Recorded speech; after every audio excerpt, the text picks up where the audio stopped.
My father looked at his own mother, a woman who had worked her fingers to the bone for 50 years, and pointed to the door. "Get out!" he screamed, his voice cracking with a desperation I had never heard before. It was Christmas Eve in Chicago, and the temperature had dropped to 10 degrees below zero. He was throwing a paralyzed 84-year-old woman and his only daughter out into a blizzard because his new wife wanted a home gym. As the heavy oak door slammed shut in my face, leaving us shivering in the snow, I thought my life was over. I thought we were destitute. I had no idea that the shivering old woman in the wheelchair beside me wasn't just a helpless victim. She was secretly the owner of the very ground my father stood on, and she was worth $3.6 billion. My name is Jasmine, and I am 29 years old. For years, I played the role of the dutiful daughter and the patient caretaker, unaware that my silence was only fueling the monsters in my family. Before I continue this story of cold betrayal and scorching revenge, let me know where you are watching from in the comments below. And if you have ever been underestimated by the people who were supposed to love you unconditionally, hit that like button and subscribe. This story is for anyone who has ever been treated like a burden instead of a blessing. The nightmare began, not with a scream, but with the sharp, deliberate clinking of a fork against fine china. The dining room of my father's colonial mansion was warm, smelling of pine needles and the roast turkey I had spent 6 hours preparing.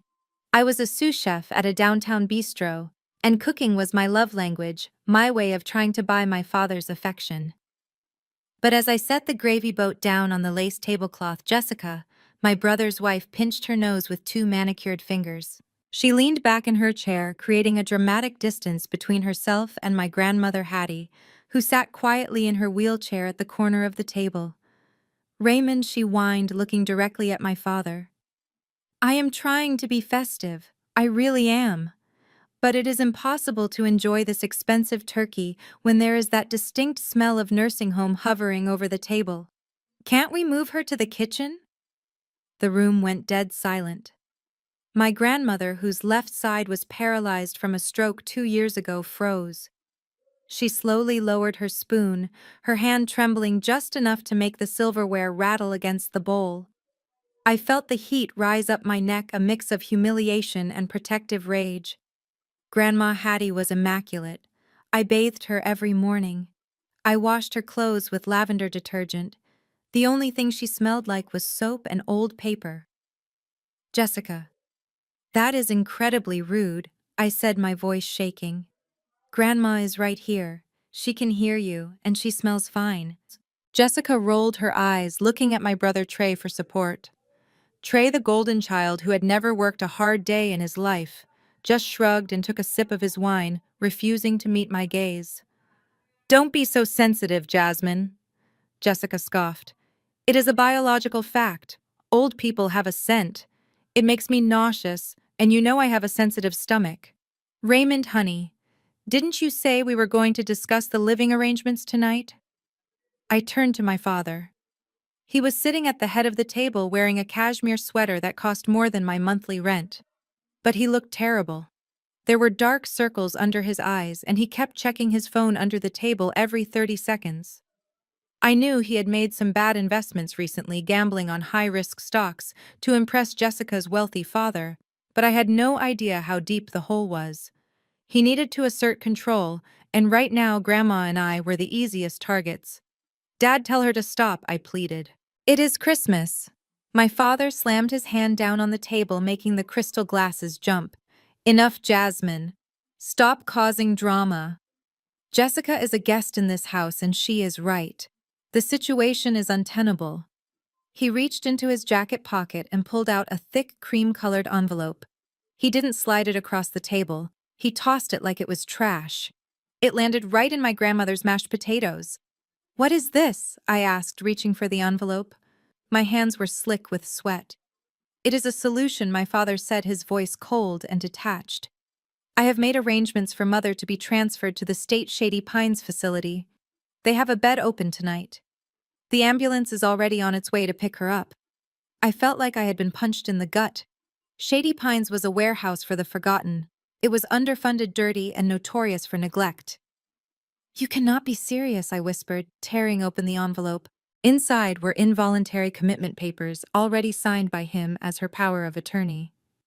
You are putting your own mother in a state home.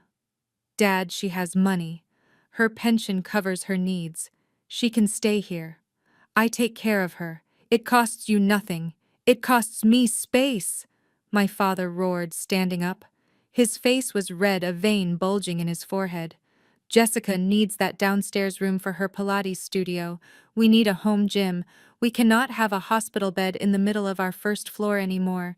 It is depressing. It is killing the property value. You are evicting your mother for a gym, I screamed, standing up to meet him. I looked at Grandma. She hadn't said a word. She was just watching him, her eyes dark and unreadable, studying his face like she was memorizing a stranger. It is done, Jasmine Trey chimed in, his mouth full of stuffing. Just sign the witness line so the ambulance can take her. Don't make it weird. Make it weird. I laughed, a hysterical, broken sound. I grabbed the papers. I looked my father dead in the eye and I ripped them in half. Then I ripped them again. I threw the confetti of legal jargon into the air. No, I said firmly. She is not going anywhere. If she goes, I go. And I will sue you for elder abuse. Something inside my father snapped.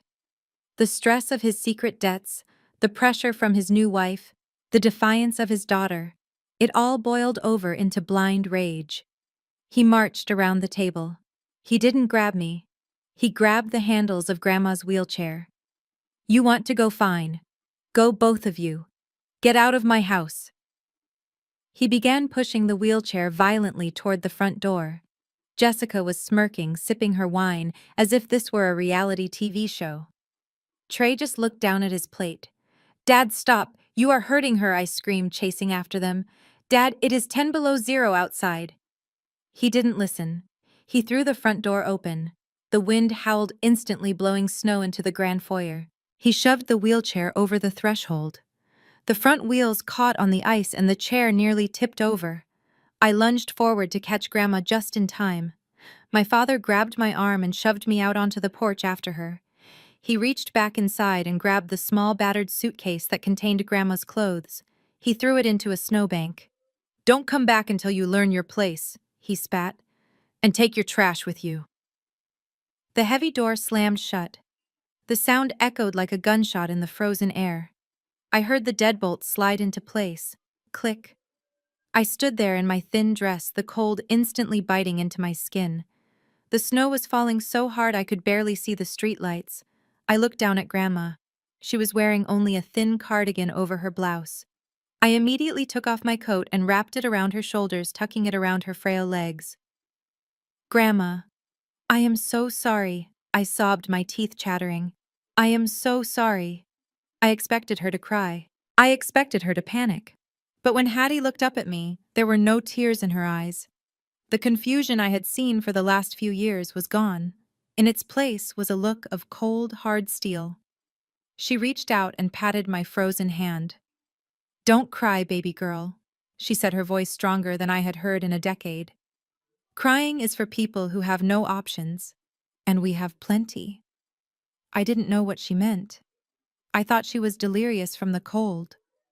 I grabbed the handles of her wheelchair and began to push my boots, slipping on the ice, heading toward the main road to find shelter, unaware that the woman I was pushing held the keys to the entire city in her pocket. The war had just begun, and my father had just made the most expensive mistake of his life. The wind in Chicago does not just blow, it bites. It tears through fabric and skin with the ferocity of a wild animal, and that night the wind seemed to have a personal vendetta against me. As the heavy door of my childhood home clicked shut, sealing us out, the silence that followed was heavier than the storm. For a moment, I just stood there, paralyzed not by the cold, but by the sheer magnitude of what had just happened. My father, the man who had taught me how to ride a bike on this very driveway, had just thrown me into a blizzard. I looked down at Grandma Hattie. The wool blanket I had tucked around her was already gathering a layer of white frost. She was gripping the armrests of her wheelchair so tightly that her knuckles were visible even through her thin gloves. I scrambled off the porch, my boots slipping on the ice-coated steps, and ran toward the snowbank where my father had tossed her suitcase. It was humiliating, there is no other word for it. I was on my hands and knees in the snow, digging frantically for her belongings. The suitcase had popped open upon impact, scattering the meager possessions of an 84-year-old woman across the driveway. I grabbed a handful of her compression socks that were soaking up the slush. I found her Bible, its leather cover now wet and cold, half buried near the mailbox. Every item I retrieved felt like a piece of my heart breaking. I was shaking not just from the sub-zero temperature, but from a rage so hot it felt like it could melt the ice beneath me. I shoved the wet clothes back into the suitcase and dragged it toward the wheelchair. That is when I felt eyes on me. A prickling sensation on the back of my neck that made me turn around. There, framed in the large bay window of the living room, stood Jessica. The golden light from the chandelier behind her created a halo, making the room look like the warmest, most inviting place on earth. She was holding a glass of red wine, the crystal catching the light. She wasn't looking at her husband or the Christmas tree. She was looking right at me. And she was smiling. It wasn't a broad, evil laugh. It was worse. It was a small, pitying smirk, the kind you give to a stray dog, that you are glad isn't your problem anymore. She raised her glass slightly in a mock toast, a silent farewell to the trash she had finally taken out. I wanted to scream. I wanted to pick up a rock and shatter that window, to shatter her perfect stolen life. But I couldn't. I had a paralyzed woman to save. I turned my back on the warmth I had paid for with years of obedience and grabbed the handles of the wheelchair. "We have to move, Grandma," I said, my voice barely audible over the howling wind. "We have to get to the main road. An Uber will be easier to find there." Pushing a wheelchair through 2 inches of fresh snow is a nightmare I wouldn't wish on my worst enemy. The wheels acted like plows, gathering resistance with every step. My calves burned. My lungs felt like they were filled with broken glass every time I inhaled the freezing air. We trudged down the long driveway, the majestic houses of our neighbors looming on either side like silent, indifferent giants. Everyone was inside, celebrating, safe in their bubbles of wealth and family, completely unaware that two people were fighting for survival just yards away. When we finally reached the corner of the street, under the flickering light of a street lamp, I pulled out my phone. My fingers were so numb I could barely unlock the screen. I opened the Uber app, my vision blurring from the snow sticking to my eyelashes. I requested a ride, the price surging due to the holiday and the weather. I didn't care. I would pay anything to get Grandma into a warm car. Confirming ride. The processing circle spun. Then a notification popped up in bright red letters. Payment method declined. I frowned, wiping the screen. That was impossible. I had just been paid yesterday. I tried again. Declined. Panic began to rise in my chest, cold and sharp. I switched to the hotel booking app, trying to reserve a room at the nearest Holiday Inn. Declined. Insufficient funds. I opened my banking app, my heart hammering against my ribs. I logged in, expecting to see my balance of $12,000, my savings, my safety net. Instead, I saw a zero. Zero. And then I remembered. Years ago, my father had convinced me to merge my accounts with the family trust for tax benefits. He said it would help us build generational wealth. He said it was what families do. I had trusted him.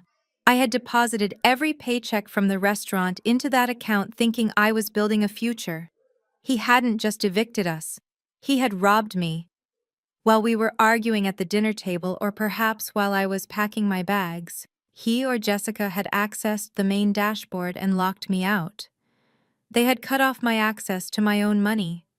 We were stranded in a blizzard with $11 in cash in my pocket and a maxed-out credit card. "Dad, how could you?" I whispered to the empty street. The betrayal hit me harder than the wind. He knew I had nowhere to go. He knew I had Grandma. He wanted us to crawl back. He wanted us broken so completely that we would accept the nursing home just to survive. Jasmine. Grandma's voice came from the chair. It was weak, carried away by the wind. Why have we stopped? I quickly shoved the phone into my pocket, blinking back tears that were threatening to freeze on my cheeks. Nothing. Grandma, just waiting for the signal. We are going to walk a bit further. The reception is bad here. I lied. I couldn't tell her we were destitute. I couldn't tell her that her son was a thief. I gripped the handles again, my determination hardening into something brittle and dangerous. I would push her all the way to downtown if I had to.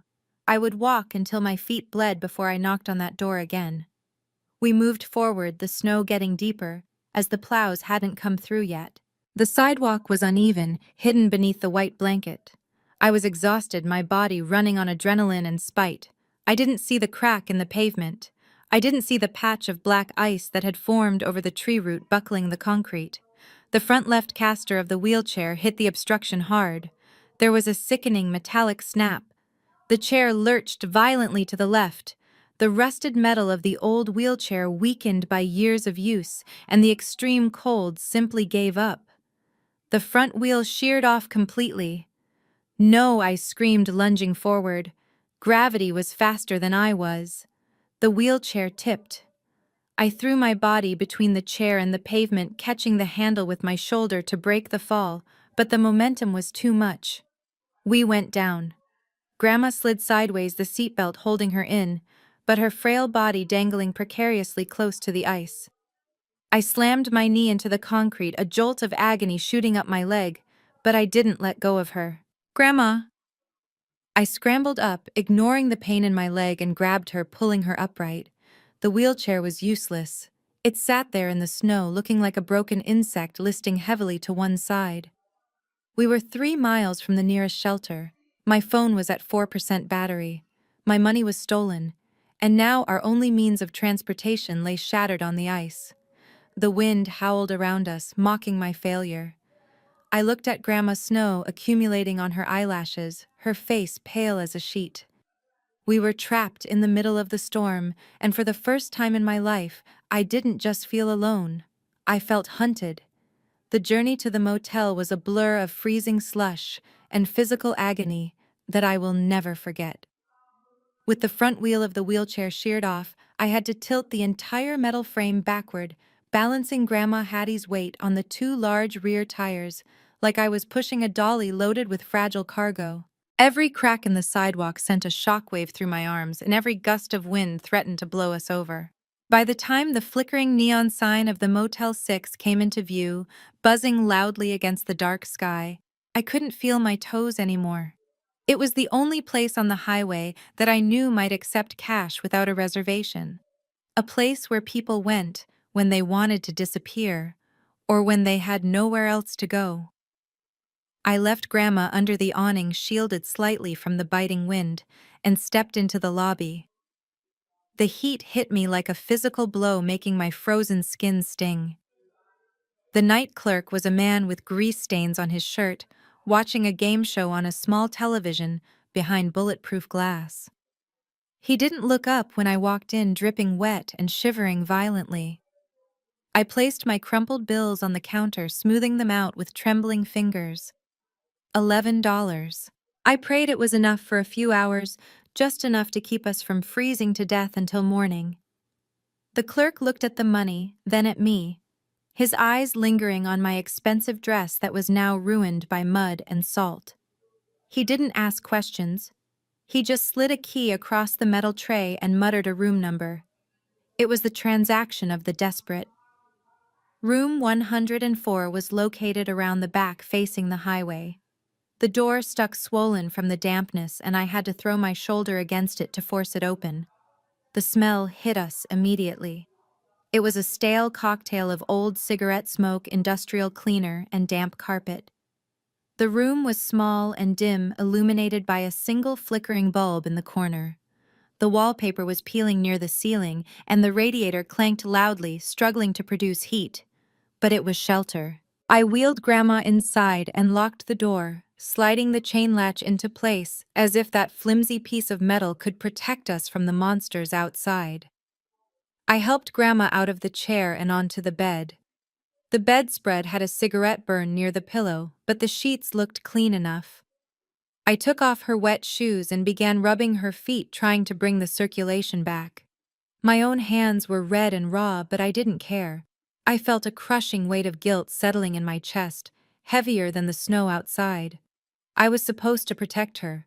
I was 29 years old, a grown woman, and I had allowed my father to throw us away like garbage. I looked at Hattie sitting there in her mismatched layers, her silver hair disheveled, and I broke. I slid to the floor, burying my face in the scratchy blanket covering her knees. The sobs came out of me in jagged, ugly gasps. "I am so sorry, Grandma," I cried, my voice muffled by the fabric. "I failed you. I don't know what to do. I have no money. I have no car. He took everything. We are going to die out here." I waited for her to pat my head, to offer some confused, senile comfort like she usually did. But she didn't move. She sat perfectly still. The silence in the room stretched out, filled only by the hum of the mini-fridge and the rushing cars on the highway. I wiped my eyes and looked up at her. She wasn't looking at me. She was looking around the room, her eyes scanning the peeling paint, the broken lock on the window, the water stains on the ceiling. It wasn't the look of a frightened old woman. It was the look of a building inspector surveying a demolition site. There was a sharpness in her gaze that I hadn't seen in years, a clarity that sent a shiver down my spine that had nothing to do with the cold. Before I could ask her what was wrong, the silence was shattered by a jarring electronic sound. My phone. I pulled it out of my pocket. The screen was cracked from when I fell, but the name flashing on the display was clear. Dad.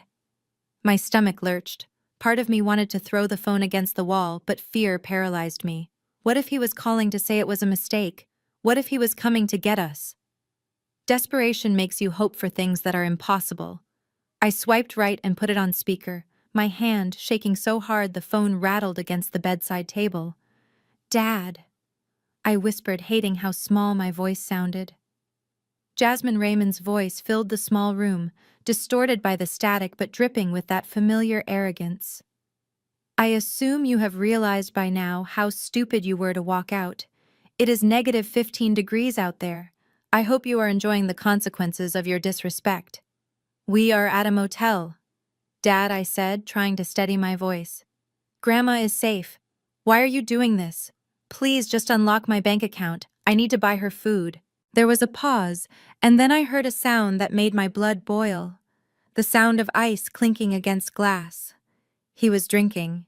He was warm, comfortable, and drinking scotch while his mother sat in a motel room that smelled like ash.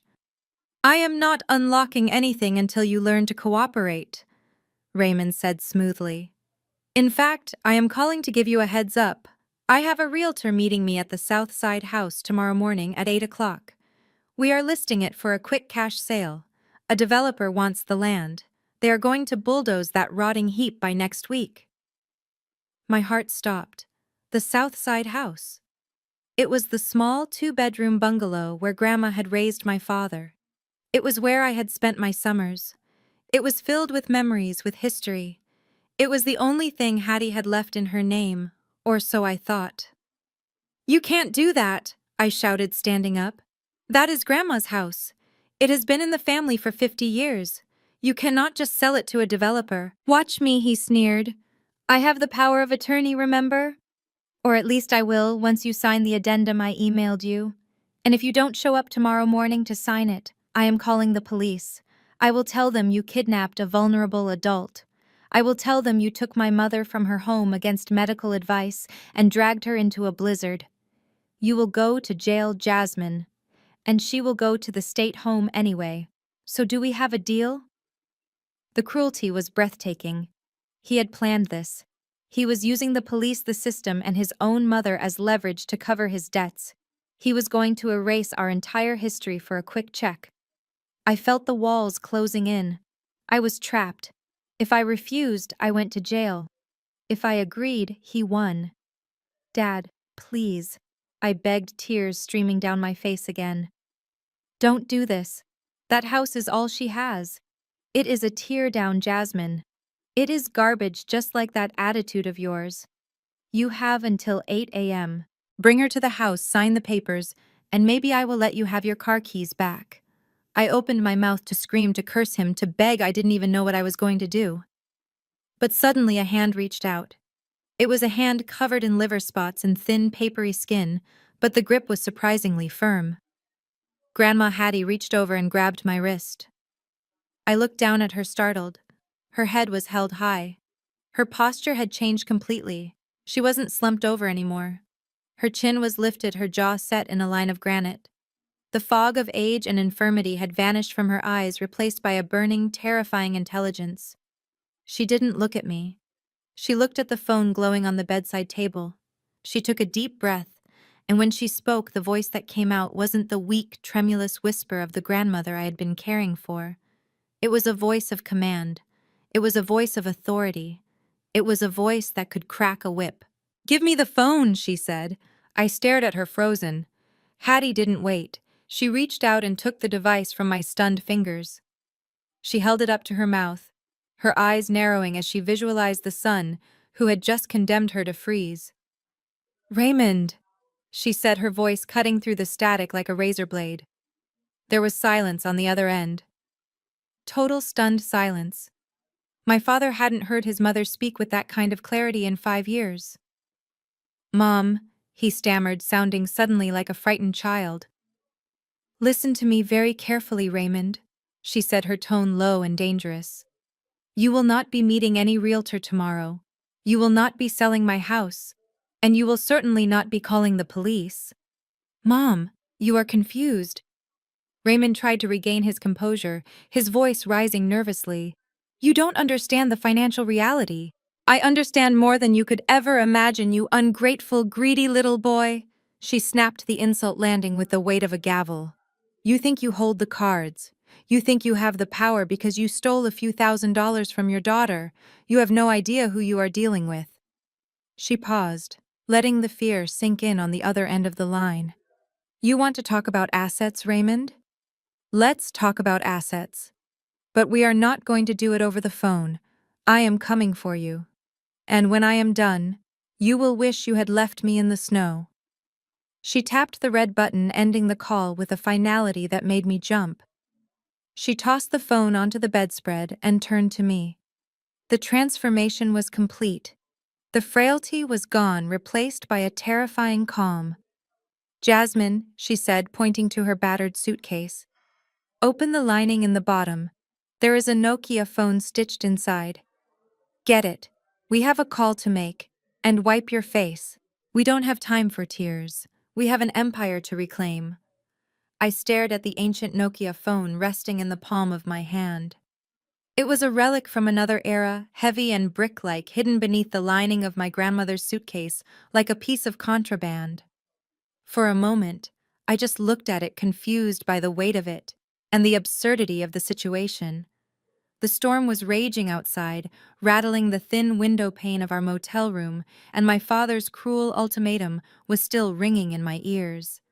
Yet here was Hattie, the woman I had bathed and fed for years, looking at this piece of plastic as if it were a weapon of mass destruction. "Hand it to me, Jasmine," she said again. Her voice was steady, stripping away the last remnants of the frail old woman I thought I knew. I placed the phone in her hand. I expected the battery to be dead after sitting in a suitcase for who knows how long, but Hattie pressed the power button, and the small monochromatic screen flickered to life with a bright green glow. Full battery. She didn't hesitate. Her fingers, which I had watched tremble over a spoon of soup just hours ago, moved with the dexterity of a concert pianist. She punched in a sequence of numbers that was far too long to be a standard telephone number. She held the device to her ear, her eyes fixed on the peeling wallpaper across the room. I sat on the edge of the bed, hugging my knees, terrified that the stress of the eviction had finally caused her to snap. I prepared myself to comfort her when no one answered, or when she started talking to a dial tone. But then she spoke. "Eagle 1 to command," she said. Her tone was clipped, professional, and terrifyingly cold. "Identify Alpha 01. My mouth fell open. I watched in stunned silence as she paused, listening to a voice on the other end that I couldn't hear. She nodded once, her jaw set. Code red. She stated the words, dropping into the silence of the room like lead weights. Reactivate Phoenix Protocol immediately. I have been compromised. Location is the Motel 6 off Interstate 94. Exit 32. I need a full extraction team. You have 20 minutes. She lowered the phone and pressed the end call button with a decisive click. Then she placed it gently on the nightstand next to the Gideon Bible. She turned to me, and for the first time that night, a small, genuine smile touched her lips. It wasn't the vacant smile of the grandmother I knew. It was the smirk of a woman who had just checkmated an opponent who didn't even know he was playing the game. "Grandma," I whispered, my voice trembling. "Who did you just call? What is the Phoenix Protocol?" Hattie sighed, shifting in the bed. She reached out and took my hand, her grip warm and strong. "Jasmine, there are things about me that I have kept buried for a very long time. Things I had to hide to protect this family, and eventually to protect myself from them. But you are sick," I stammered. "The stroke, the paralysis." "I had a stroke, yes," she admitted. 5 years ago. It was mild. I recovered about 90% of my mobility within 6 months. I stared at her, my mind reeling. 6 months? But I have been lifting you in and out of bed for 5 years. I have been pushing that chair. I have been cutting your food. "I know," she said softly, her eyes filling with a sudden sadness. "And every time you did, every time you wiped my face or read to me when you were too tired to keep your eyes open, you were proving something to me. You were proving that you loved Hattie the person, not Hattie the bank account." "I don't understand," I said, feeling a mix of relief and betrayal. "Why would you pretend? Why would you let Dad treat you like a burden if you could walk? Why let him scream at you?" "Because I needed to know," she said, her voice hardening. "When your grandfather died, he left us with more than just that little house on the south side. He left an empire, Jasmine. But money is like poison to a weak soul. I watched your father grow up. I watched him become greedy. I watched him become entitled. When I got sick, I saw a flicker of something dark in his eyes. He didn't see a mother who needed help. He saw an obstacle to his inheritance." She squeezed my hand tighter. "So I decided to test them. I decided to play the part of the helpless invalid. I wanted to see who would stand by me when I had nothing to offer but my company. I wanted to see if my son would care for me out of love, or if he would wait for me to die like a vulture circling a carcass." She looked toward the door, her expression darkening. "I gave Raymond 5 years. 5 years to show me 1 ounce of compassion. 5 years to prove he was a man. Tonight, when he threw us out into the snow, he failed the final exam. He didn't just fail Jasmine, he declared war." My head was spinning. The woman sitting before me wasn't just my grandmother. She was a strategist. She had endured 5 years of humiliation, of being talked down to by Jessica, of being ignored by Trey just to measure the content of their characters. And I was the only one who had passed. "So the money," I asked, my voice barely a whisper. "The house." "The house is just a prop," she said dismissively. "I own the block. I own the building Raymond works in. I own the hotel we are about to check into. And as of tomorrow morning, I am going to remind your father exactly who pays his salary." She sat up straighter, smoothing down her disheveled cardigan. "Now help me with my hair. I refuse to let my security team see me looking like a refugee." We spent the next 15 minutes in a surreal state. I combed her hair with my fingers, trying to make her presentable while my mind raced with a million questions. I looked at this woman, this secret billionaire in a Motel 6, and I felt a surge of pride so intense it almost brought me to my knees. We weren't victims. We were wolves in sheep's clothing, and the sheep had just made a fatal mistake.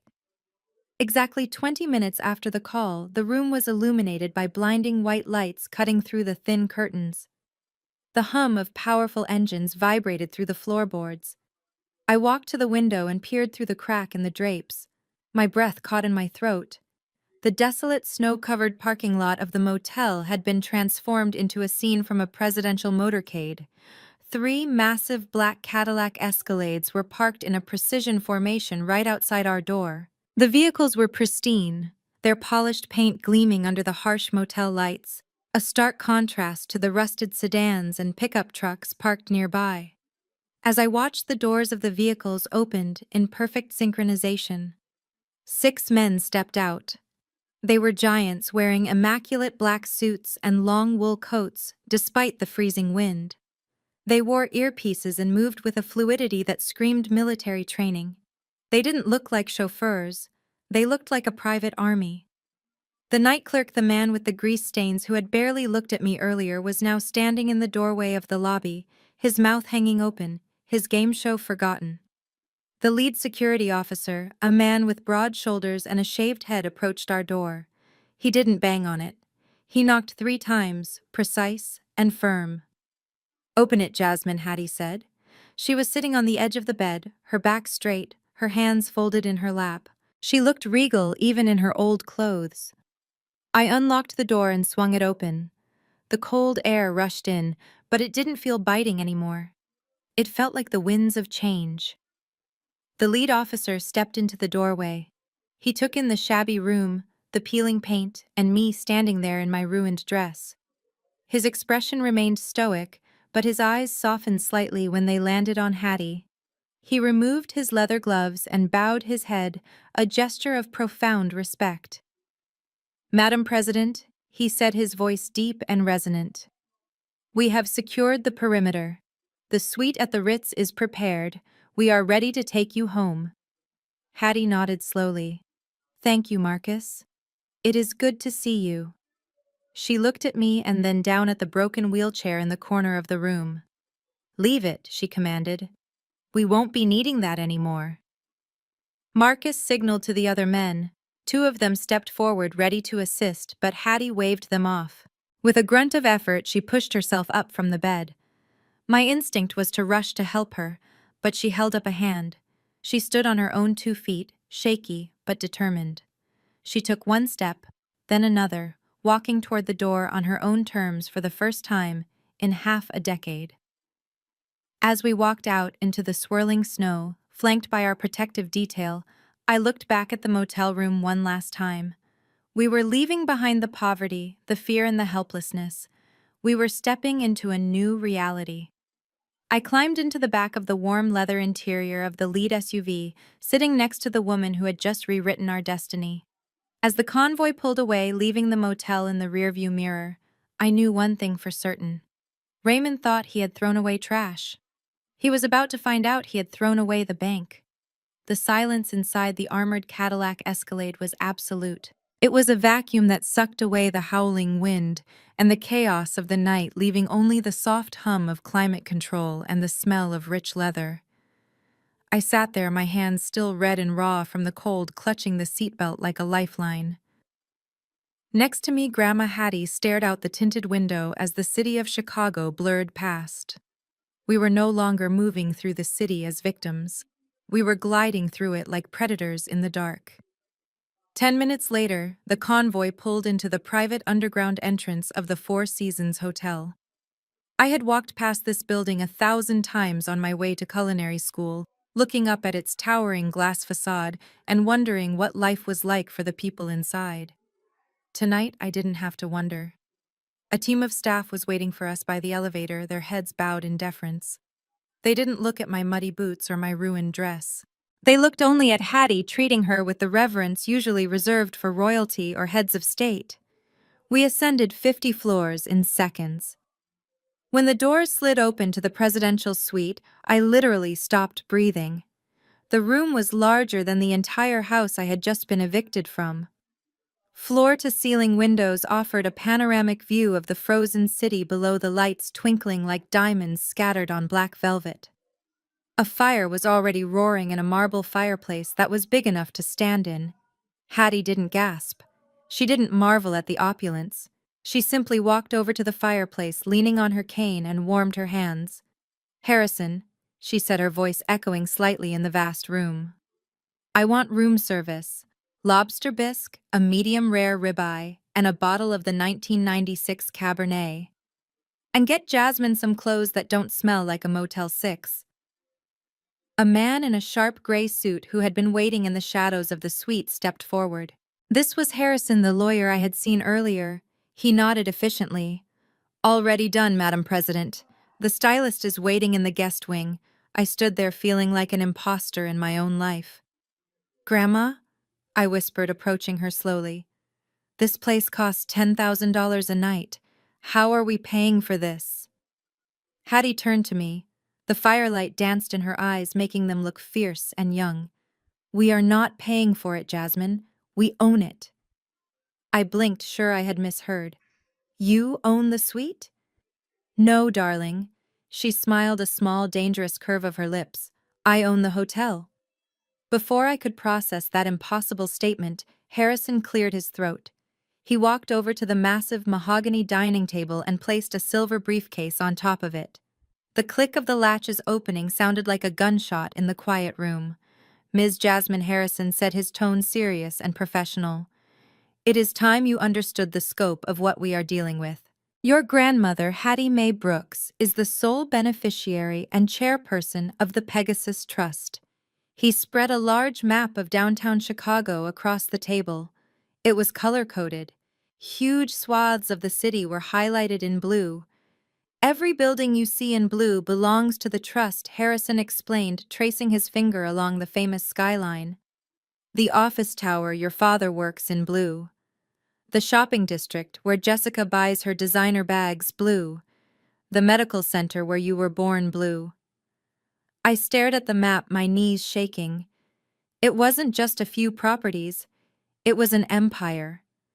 The total valuation of the portfolio as of the market close this afternoon is $3.6 billion, Harrison stated calmly, as if he were discussing the weather.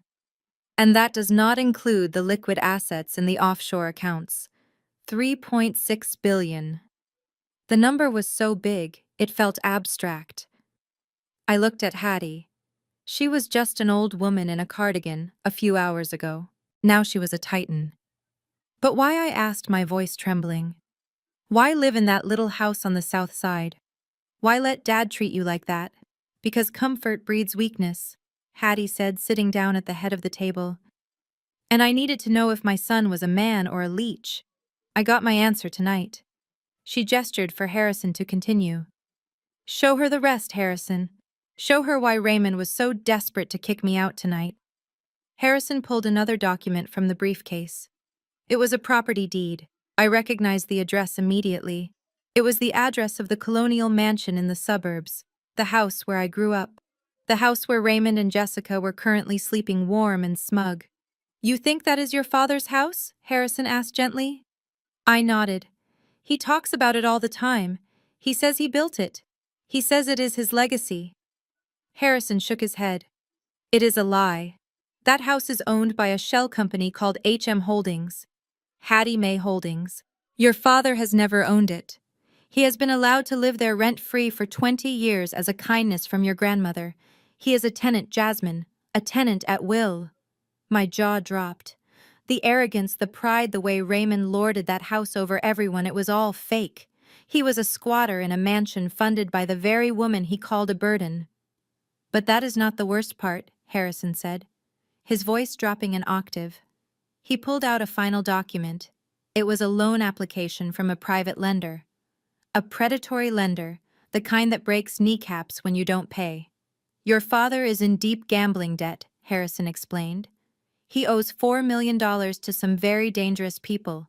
Last week he tried to mortgage the mansion to pay them off. But he can't mortgage a house he doesn't own, I said, confused. Exactly, Harrison said. Unless he forges the owner's signature. He slid a piece of paper toward me. It was a power of attorney document authorizing the mortgage. At the bottom was a signature, Hattie M. Brooks. I looked at the signature, then at my grandmother. I didn't sign that, Hattie said coldly. He forged it, I whispered, the realization making me nauseous. He committed a felony. He did, Harrison confirmed. And the lender accepted it. The funds were released to him yesterday. But here is the catch. The terms of the loan require the property to be occupied by the borrower. That is why he needed to get rid of Hattie. If the lender found out the actual owner was living there and disputing the title, the loan would be called in immediately. He evicted us to cover up a crime, I said, anger replacing my shock. He evicted us because he is desperate, Hattie corrected. And desperate men make mistakes. Harrison checked his watch. The lender he used has a clause. If there is any discrepancy in the title or occupancy, the loan enters default within 48 hours. So what does that mean for him, I asked. Hattie leaned forward, the firelight casting long shadows across her face. It means, my dear granddaughter, that we don't have to sue him. We don't have to fight him. We just have to make one phone call to the lender and tell them the truth. When we do that, the loan is revoked. The money he already spent to pay his gambling debts becomes due immediately. She picked up a grape from the fruit bowl and popped it into her mouth. He has 48 hours, Jasmine. 48 hours before he loses the money, the house, and his freedom, and he thinks we are freezing in a Motel 6. She turned to Harrison. Prepare the audit, Harrison. I want every penny he stole tracked. And get the car ready for tomorrow morning. We aren't going to the police station. We are going to the gala. I think it is time the tenant met the landlord. I looked out the window at the city below. Somewhere out there, my father was sleeping soundly, thinking he had won. He had no idea that the timer had already started and the avalanche was coming. I stood by the floor-to-ceiling window of the penthouse suite, looking down at the glittering lights of Chicago. My hand was gripping my phone so tightly that my knuckles had turned white. The anger inside me was a physical thing, a burning knot in my chest that demanded release. I turned back to the room where my grandmother sat calmly sipping a cup of herbal tea. We need to call the police right now, I said, my voice shaking with adrenaline. We have the proof, Grandma. Harrison showed us the forged documents. Raymond committed fraud. He stole from you. He threw us out into a blizzard. If we call 911, they will arrest him tonight. I want to see him in handcuffs. I want to see Jessica cry as they drag him away. Hattie set her teacup down on the saucer with a gentle clink. The sound was incredibly loud in the quiet luxury of the room. She looked at me, her eyes clear and sharp, devoid of the confusion she had feigned for so long. Sit down, Jasmine, she said softly. But Grandma, he is getting away with it, I protested, pacing across the plush carpet. Every minute we wait is a minute he thinks he won. I said sit down, she repeated. Her voice didn't rise, but the command was absolute. It was the voice of a woman who had run a billion-dollar empire from the shadows. I stopped pacing and sat on the edge of the velvet sofa opposite her. Hattie leaned forward, resting her hands on her cane. You are thinking like a victim, Jasmine, she said. A victim wants immediate relief. A victim wants the bad man to go away. But I need you to think like a CEO. I need you to think like a general. She gestured to the city below us. If we arrest him tonight, what happens? He gets booked. He calls Jessica's wealthy father to post bail. He hires a slimy defense attorney who spins a story about how he was just trying to manage his senile mother's assets because she was mentally incompetent. He plays the martyr. He tells the world he was the dutiful son trying to save the family estate from a greedy daughter. The legal battle drags on for years. He stays in that house. He keeps his reputation. I stared at her. I hadn't thought about that. Raymond was a master manipulator. He could twist anything. So what do we do? I asked. Let him get away with it. No. Hattie smiled, and it was a cold, terrifying expression. We don't just want to stop him. We want to destroy him. We want to make sure that when he falls, there is no safety net to catch him. We want to burn his reputation so thoroughly that not even a McDonald's would hire him to flip burgers. She pointed to the calendar on the tablet Harrison had left on the table. Tomorrow night is the Winter Gala. Raymond has been talking about this for months. He is planning to announce his merger with Jessica's father's company.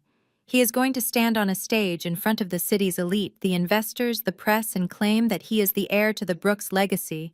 He is going to climb to the very top of the mountain tomorrow night. She leaned back, her eyes gleaming. And that is when we push him off. Public humiliation, Jasmine.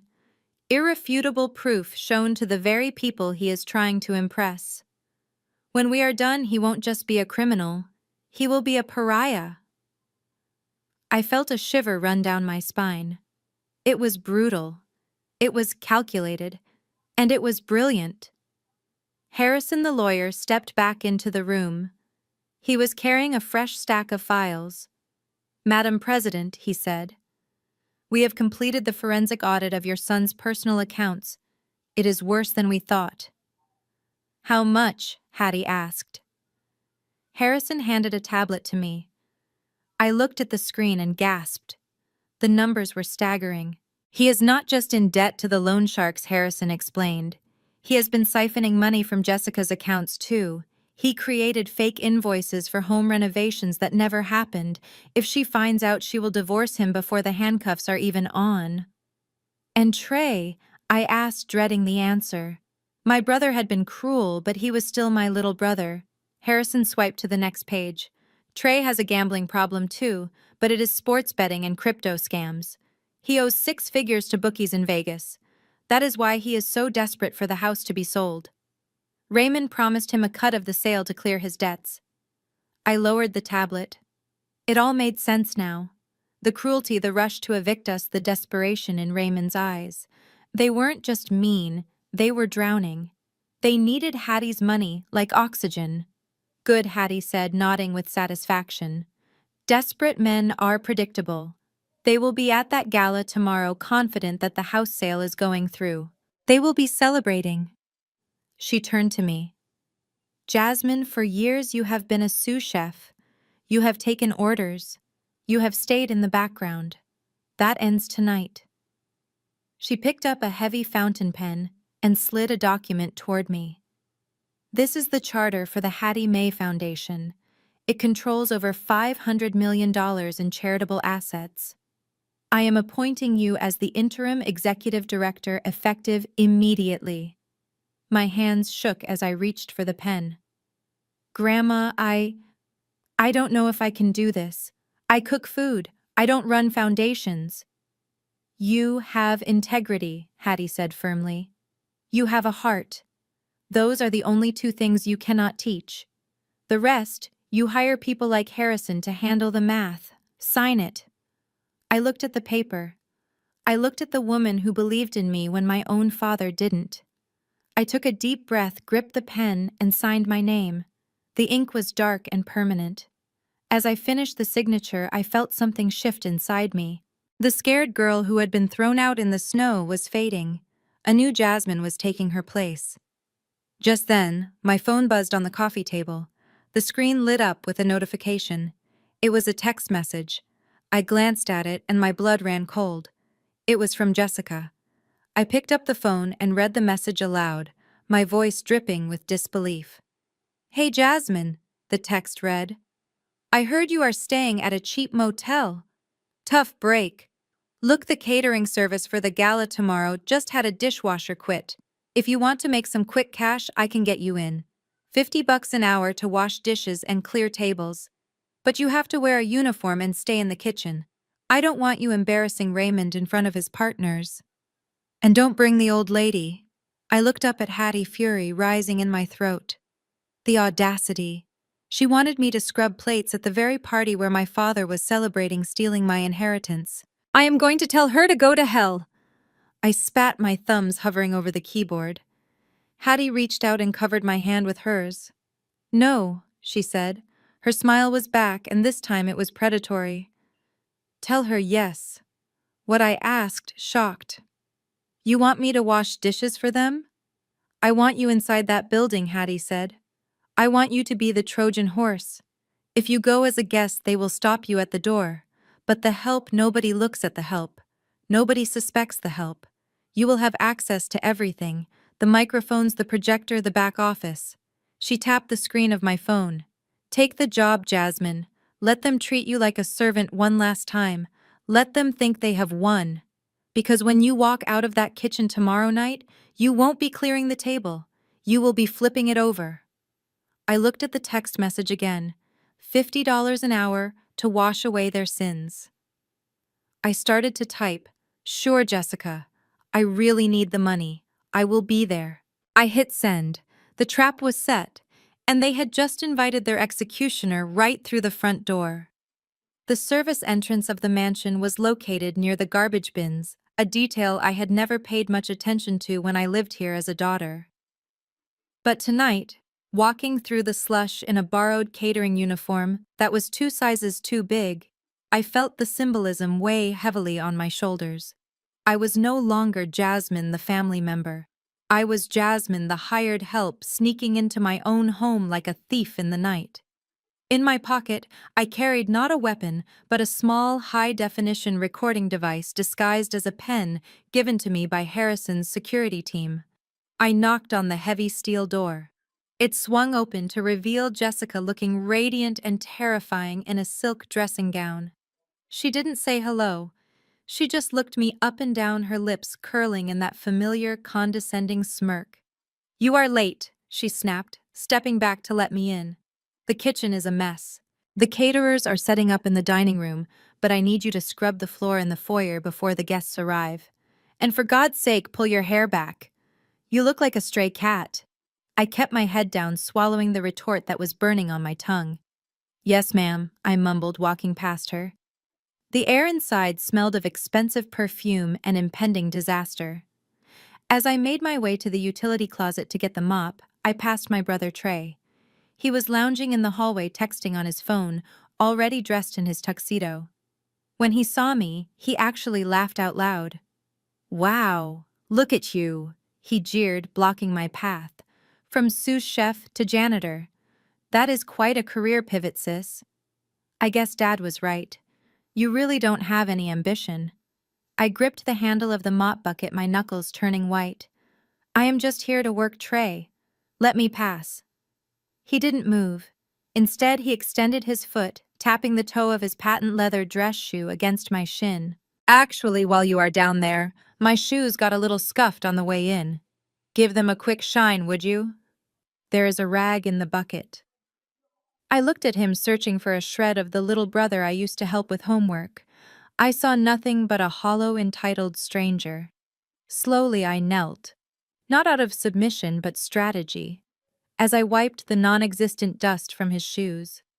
I slipped the recording pen from my pocket and slid it under the hallway console table, right where Raymond always took his private calls. There I said, standing up, shiny as a new dime. "Good girl." Trey chuckled, patting me on the head like a dog. "Now get to the foyer. It smells like wet dog in there." I spent the next hour scrubbing floors that were already clean and polishing silver that was already shining.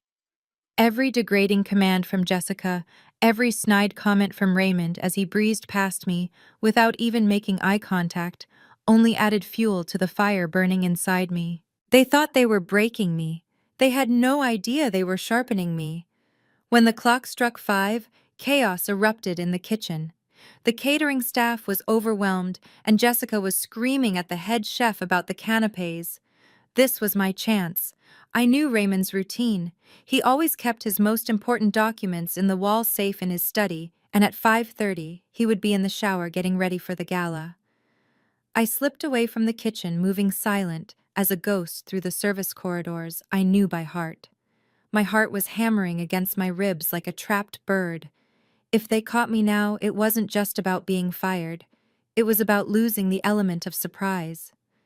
I reached the study and gently turned the handle, unlocked. Raymond was arrogant. He never thought anyone would dare enter his sanctuary. I slipped inside and closed the door softly behind me. The room smelled of scotch and cigars. I went straight to the painting of the hunt scene above the fireplace. I swung it aside. The safe was there. I held my breath. I didn't have the combination, but Harrison had told me to look for the override key. Raymond was lazy. He often kept the emergency key taped under his desk drawer. I dropped to my knees and felt under the mahogany desk. My fingers brushed against something metallic. Got it. I opened the safe. Inside, stacked neatly, were the papers that would end my father's career. I saw the loan agreements with the exorbitant interest rates. I saw the offshore account statements. And there, right on top, was the contract for the sale of the Southside house. It was dated for tonight. I pulled out my phone, my hands shaking uncontrollably. I began snapping photos of every page, the forged signature of Hattie Brooks, the clause that gave Trey a 20% cut, the hidden addendum that transferred ownership to a shell company owned by Jessica's father. Click, click, click. I was capturing the evidence of their betrayal page by sickening page. I was so focused on getting a clear shot of the notary stamp that I didn't hear the footsteps approaching in the hallway. I didn't hear the doorknob turn. The door swung open. I froze.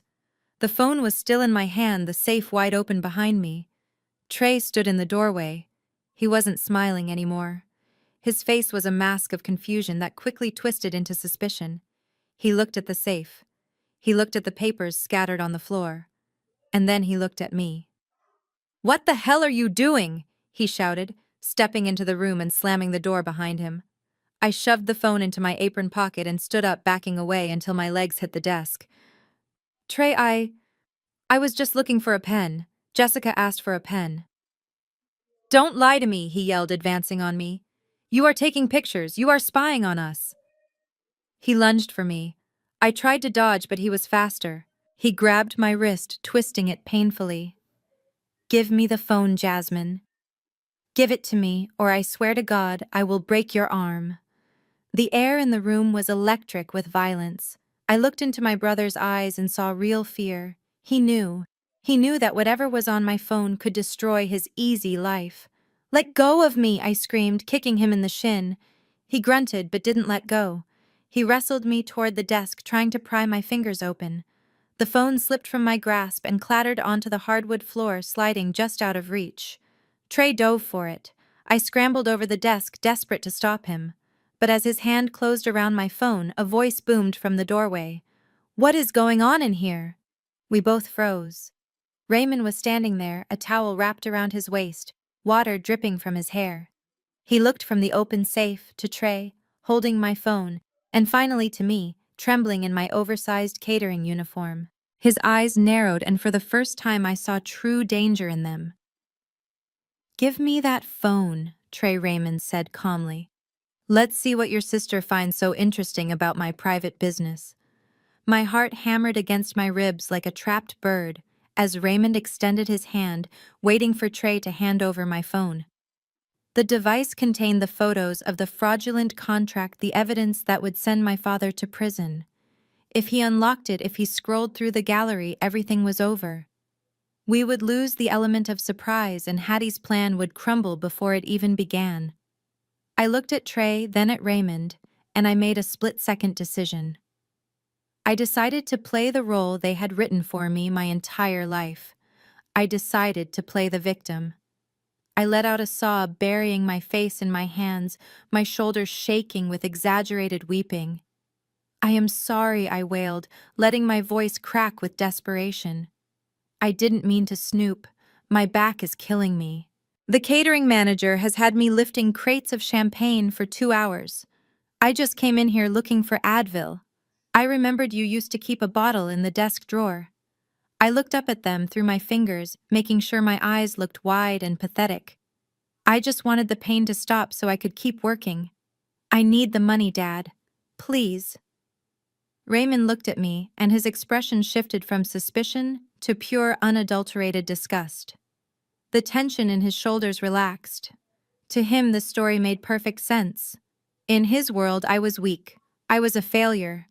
Of course I wasn't a corporate spy. I was just a tired, broken servant looking for a handout. He laughed, a short barking sound that echoed in the wood-paneled room. "You are pathetic, Jasmine." Raymond sneered, tightening the towel around his waist. "You break into my private study because your back hurts. You really are not cut out for hard work, are you?" He looked at Trey and nodded at the desk. "Check the drawer. Give her the pills and get her out of here. She is staining the carpet with those cheap shoes." Trey smirked, the fear leaving his eyes. He opened the top drawer and rattled a bottle of ibuprofen.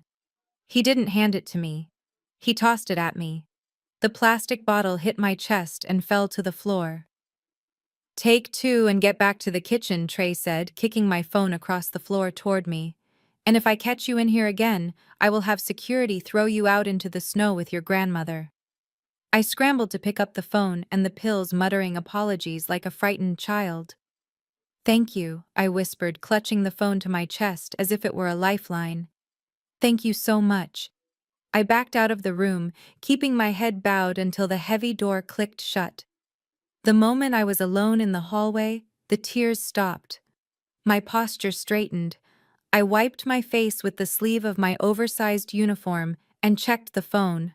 The photos were safe.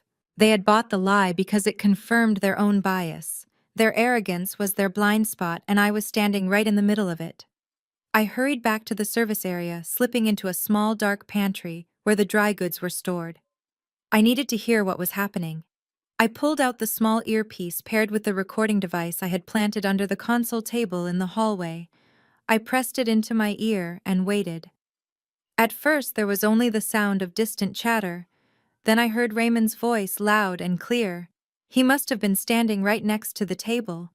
"Yes," Mr. Sterling Raymond was saying, his tone dripping with false charm. "Everything is proceeding exactly as planned. The deed transfer is ready for your signature tonight." There was a pause as the other person spoke, but I could only hear Raymond's side of the conversation. "My mother," Raymond laughed, and the sound made my blood run cold. "Oh, you don't need to worry about Hattie. The poor woman is in the final stages of dementia.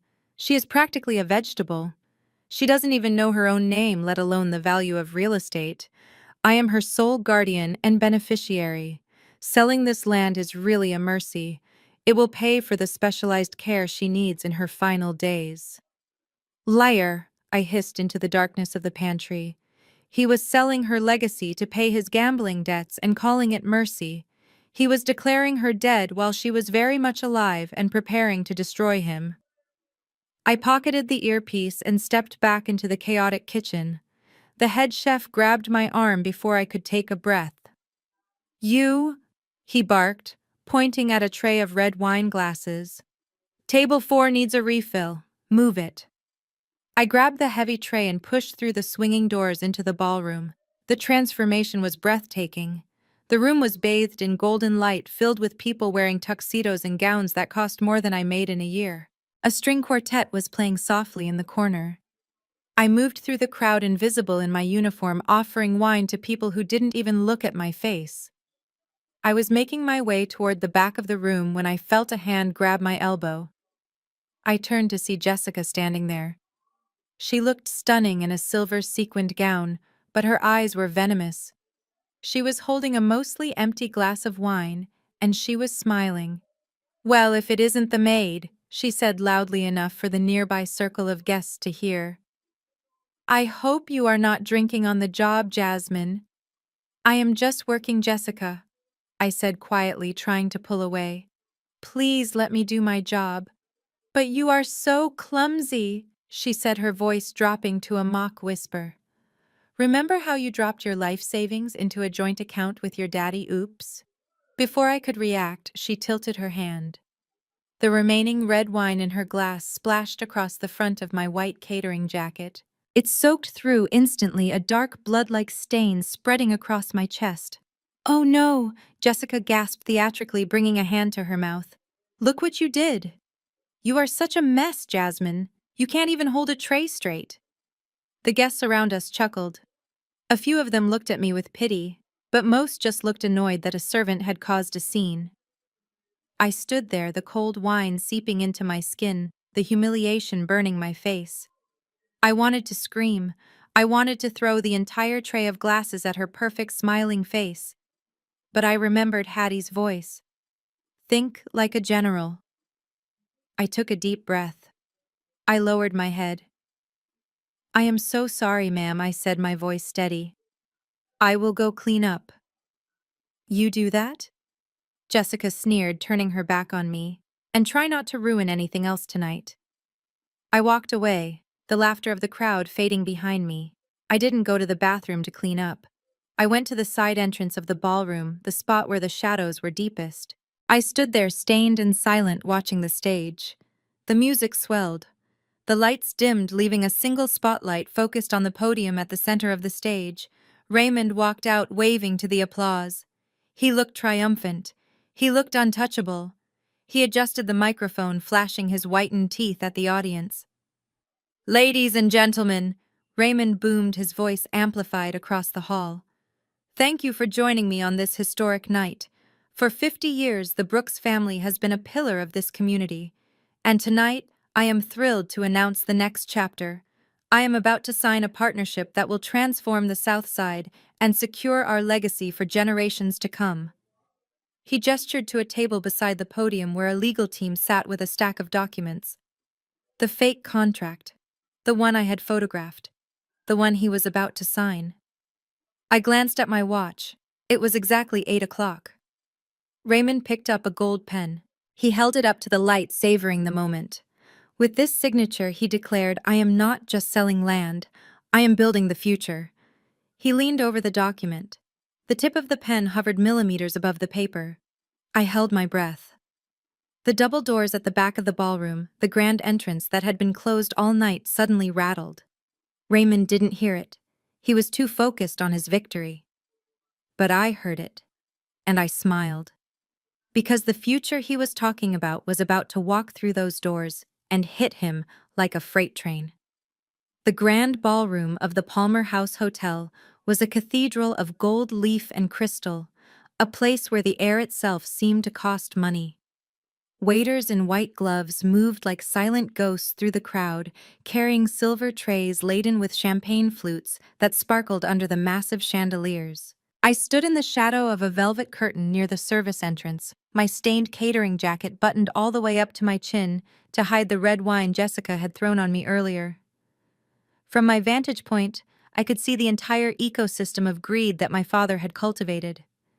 These were the movers and shakers of Chicago, the people who signed checks with commas and looked right through people like me. And at the center of it all stood Raymond. He was holding court near the ice sculpture, one hand in his pocket, the other gesturing expansively as he spoke to a group of potential investors. He looked immaculate in his bespoke tuxedo, his hair slicked back, his smile wide and practiced. Beside him, Jessica shimmered in her silver gown, playing the role of the devoted trophy wife to perfection. She laughed at all the right moments, touching his arm possessively, completely unaware that the man she was clinging to was technically homeless and millions of dollars in debt. They looked like the perfect power couple. It was nauseating. I pressed my hand against the small earpiece in my ear, checking the connection one last time. Harrison had told me to wait for the signal. The signal was simple. Raymond had to be on stage. He had to be at the very precipice of his lie before we pushed him off. The lights in the ballroom dimmed, casting the crowd into a soft, expectant twilight. A spotlight cut through the darkness, illuminating the podium at the front of the room. The chatter died down, replaced by a polite ripple of applause as my father walked onto the stage. He didn't just walk, he strutted. He gripped the sides of the podium, looking out at the sea of faces with a hunger that made my skin crawl. He adjusted the microphone, letting the silence stretch out for a dramatic beat. "Welcome, friends, colleagues, and visionaries." Raymond began, his voice booming through the high-end sound system. "Tonight is not just a celebration of business. It is a celebration of heritage." I felt a bile rise in my throat. Heritage. The man who had thrown his mother's suitcase into a snowbank was talking about heritage. He continued, his voice dropping to a somber, reverent tone that he must have rehearsed in the mirror. "You all know the story of the Brooks family. My mother, Hattie, was a woman of simple means. She worked hard to buy a small plot of land on the south side, a humble home, a home that sadly has fallen into disrepair as her health has declined." He paused, wiping a non-existent tear from his eye. Jessica dabbed at her eyes with a napkin in the front row. The performance was Oscar-worthy. "It breaks my heart to see her legacy crumble," Raymond said, shaking his head. "But sometimes, love means letting go. Sometimes honoring our parents means making the hard decisions they can no longer make for themselves. My mother is, as many of you know, in the final stages of dementia. She is not with us tonight because she is resting in a specialized facility where she can receive the care she so desperately needs. I squeezed my hands into fists so tight my fingernails dug into my palms.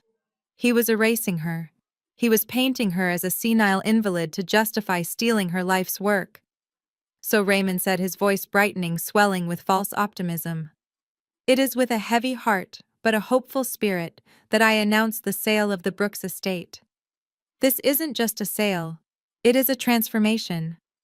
Where that old rotting house now stands, we will build a commercial center that will revitalize the entire neighborhood. We are turning the past into the future. And I know if my mother were in her right mind, she would be smiling down on us tonight. The crowd erupted in applause. They clapped for his bravery. They clapped for his vision. They had no idea they were clapping for a monster. Meanwhile, 20 floors below on the street outside the hotel, a different kind of scene was unfolding. The blizzard had intensified, but the line of black Cadillac Escalades idling at the curb didn't move. The lead vehicle's door opened. A security guard held a large black umbrella against the driving snow. Hattie Mae Brooks stepped out. She didn't wait for the wheelchair lift. She didn't reach for the arm of the guard. Instead, she reached for a cane made of polished ebony with a silver handle. She set it firmly on the pavement. Click. For 5 years, she had done her physical therapy in secret in the early hours of the morning, while the rest of the house slept. She had pushed through the pain, rebuilding her muscles, waiting for the moment when she would need to stand tall. That moment was now. She wore a floor-length coat of midnight blue wool and diamonds that caught the streetlights like shards of ice. She looked up at the towering hotel, her eyes narrowing. She took a step, then another. Her gait was slow, but it was steady.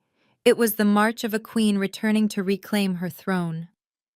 Behind her, Harrison and a phalanx of 10 lawyers fell into step. They moved through the revolving doors of the lobby like a storm front, silencing the casual conversations of the guests in the foyer. Back in the ballroom, the applause was fading. Raymond gestured to the side of the stage. And now, to make it official, I invite Mr. Sterling of Sterling Development to join me. Let's sign the papers and open the champagne. A man in a gray suit walked onto the stage carrying a leather portfolio.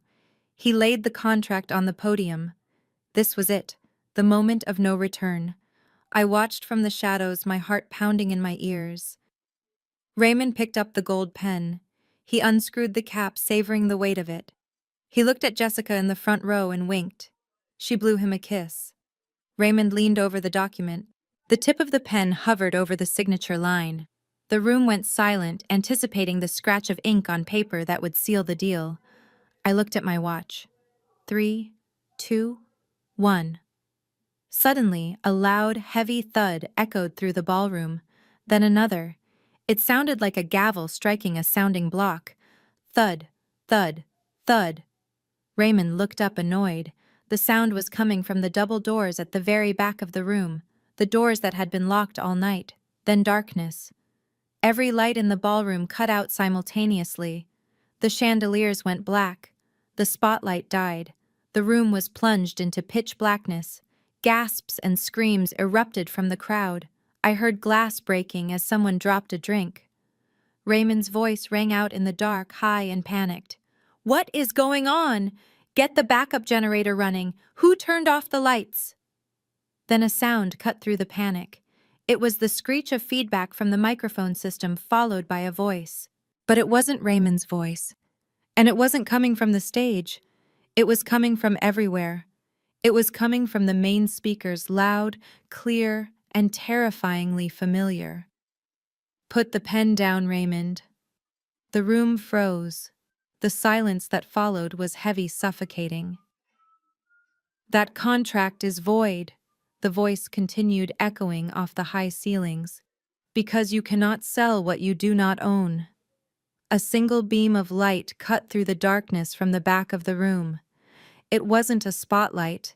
It was a high-powered tactical flashlight held by a security guard. The beam hit the double doors. They swung open with a crash. And there, framed in the white light, standing on her own 2 feet, was the woman Raymond had left to die in the snow. The return of the lights was more shocking than the darkness had been.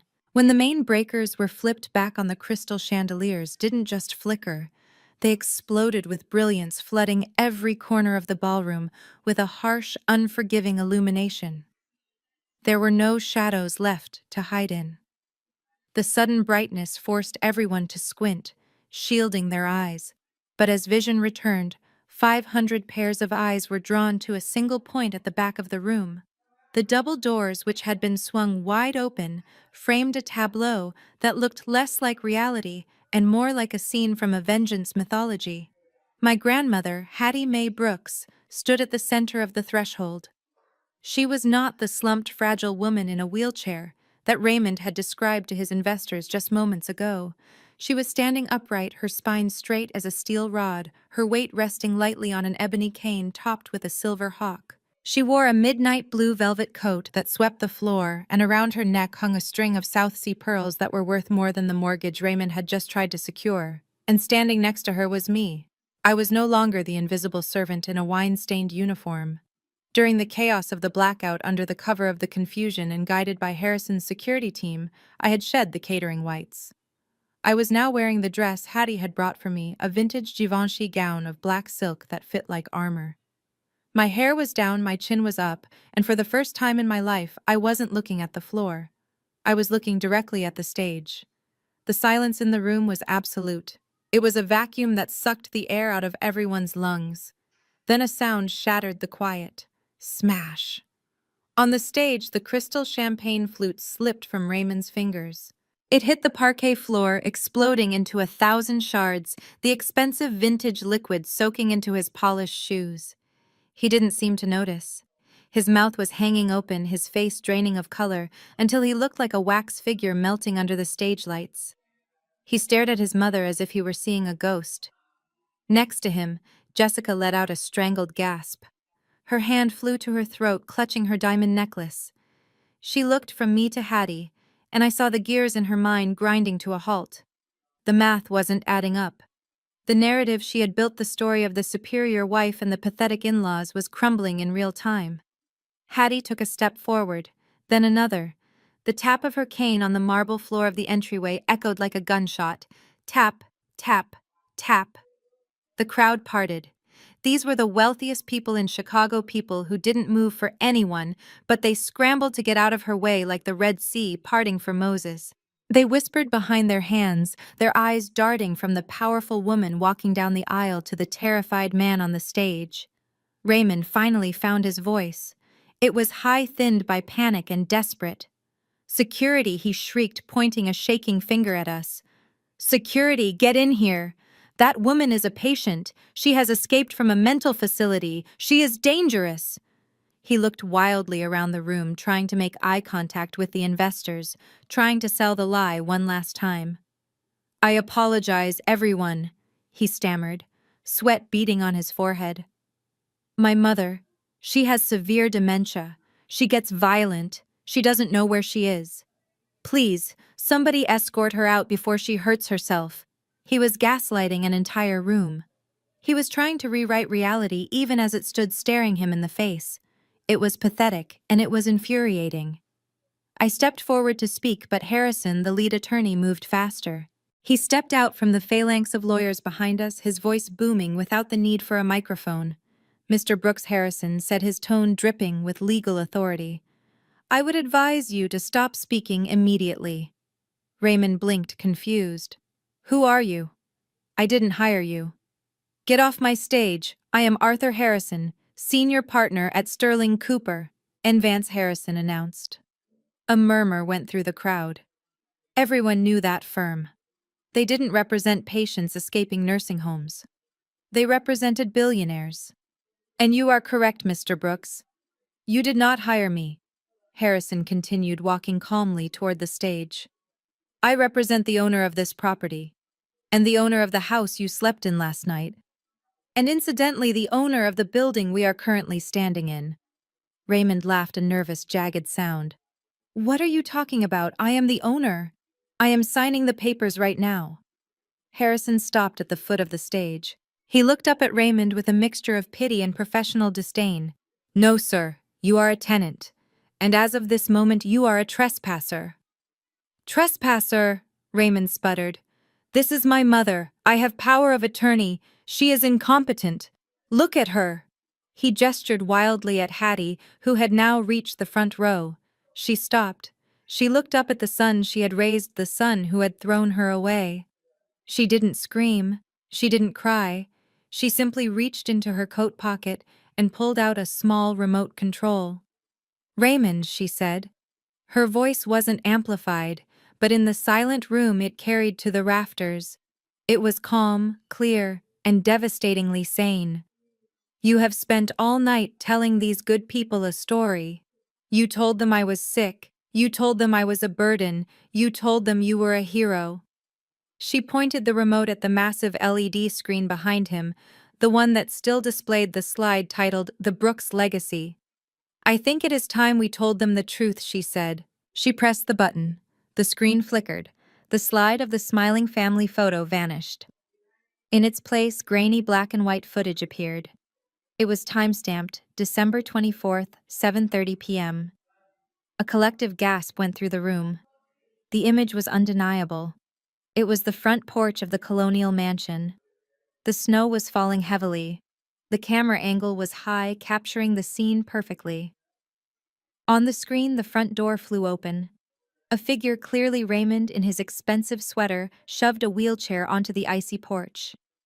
The woman in the chair nearly tipped over. "Oh my God," someone in the front row whispered.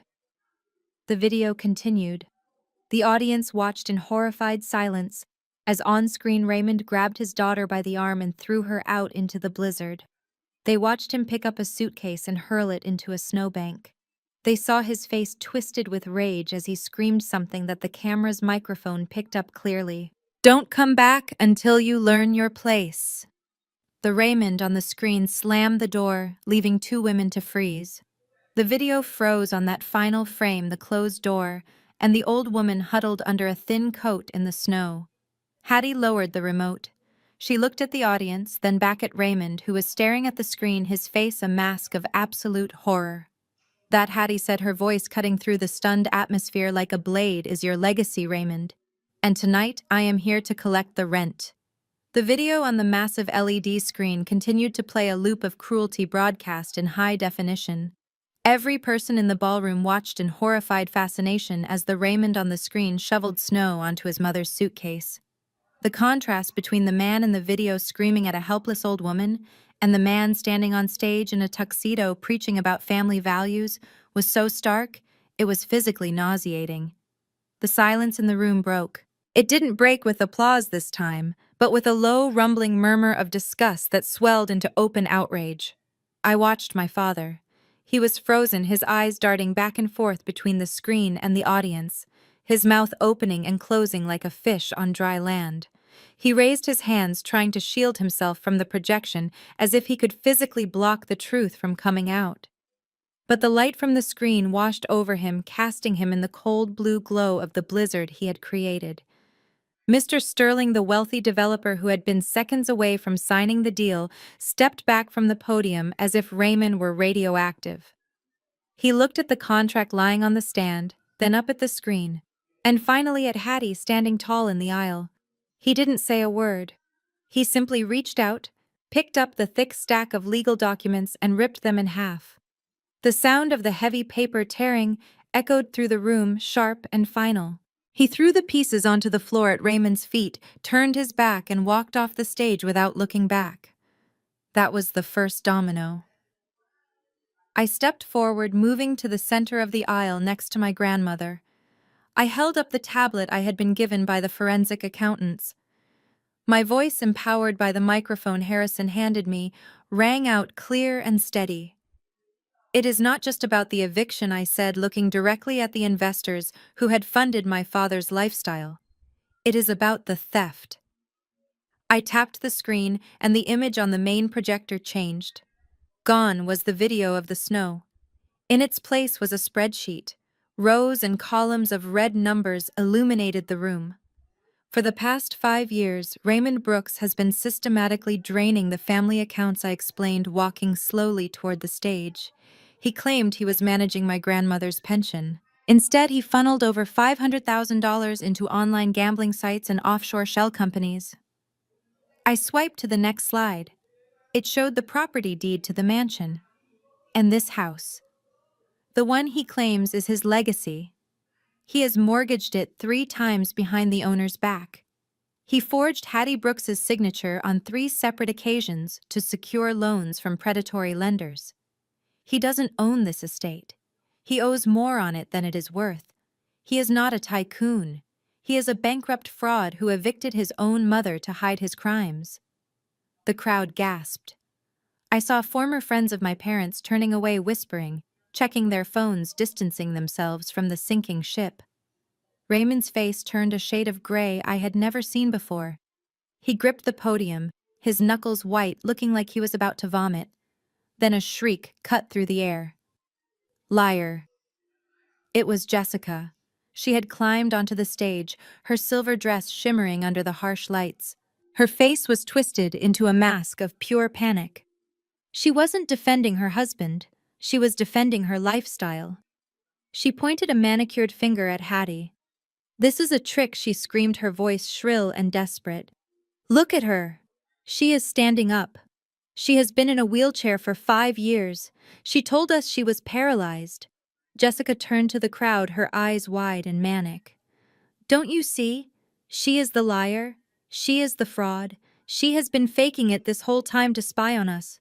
How can you trust a woman who lies about being crippled just to manipulate her own son?"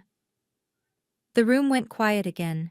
It was a valid point, a desperate Hail Mary to shift the narrative. All eyes turned to Hattie. My grandmother didn't flinch. She didn't look at Jessica with anger. She looked at her with pity. She took a step forward, the tap of her cane echoing on the marble. She brought the microphone to her lips. "You are right, Jessica," Hattie said, her voice calm and commanding. "I could have walked years ago, but I stayed in that chair."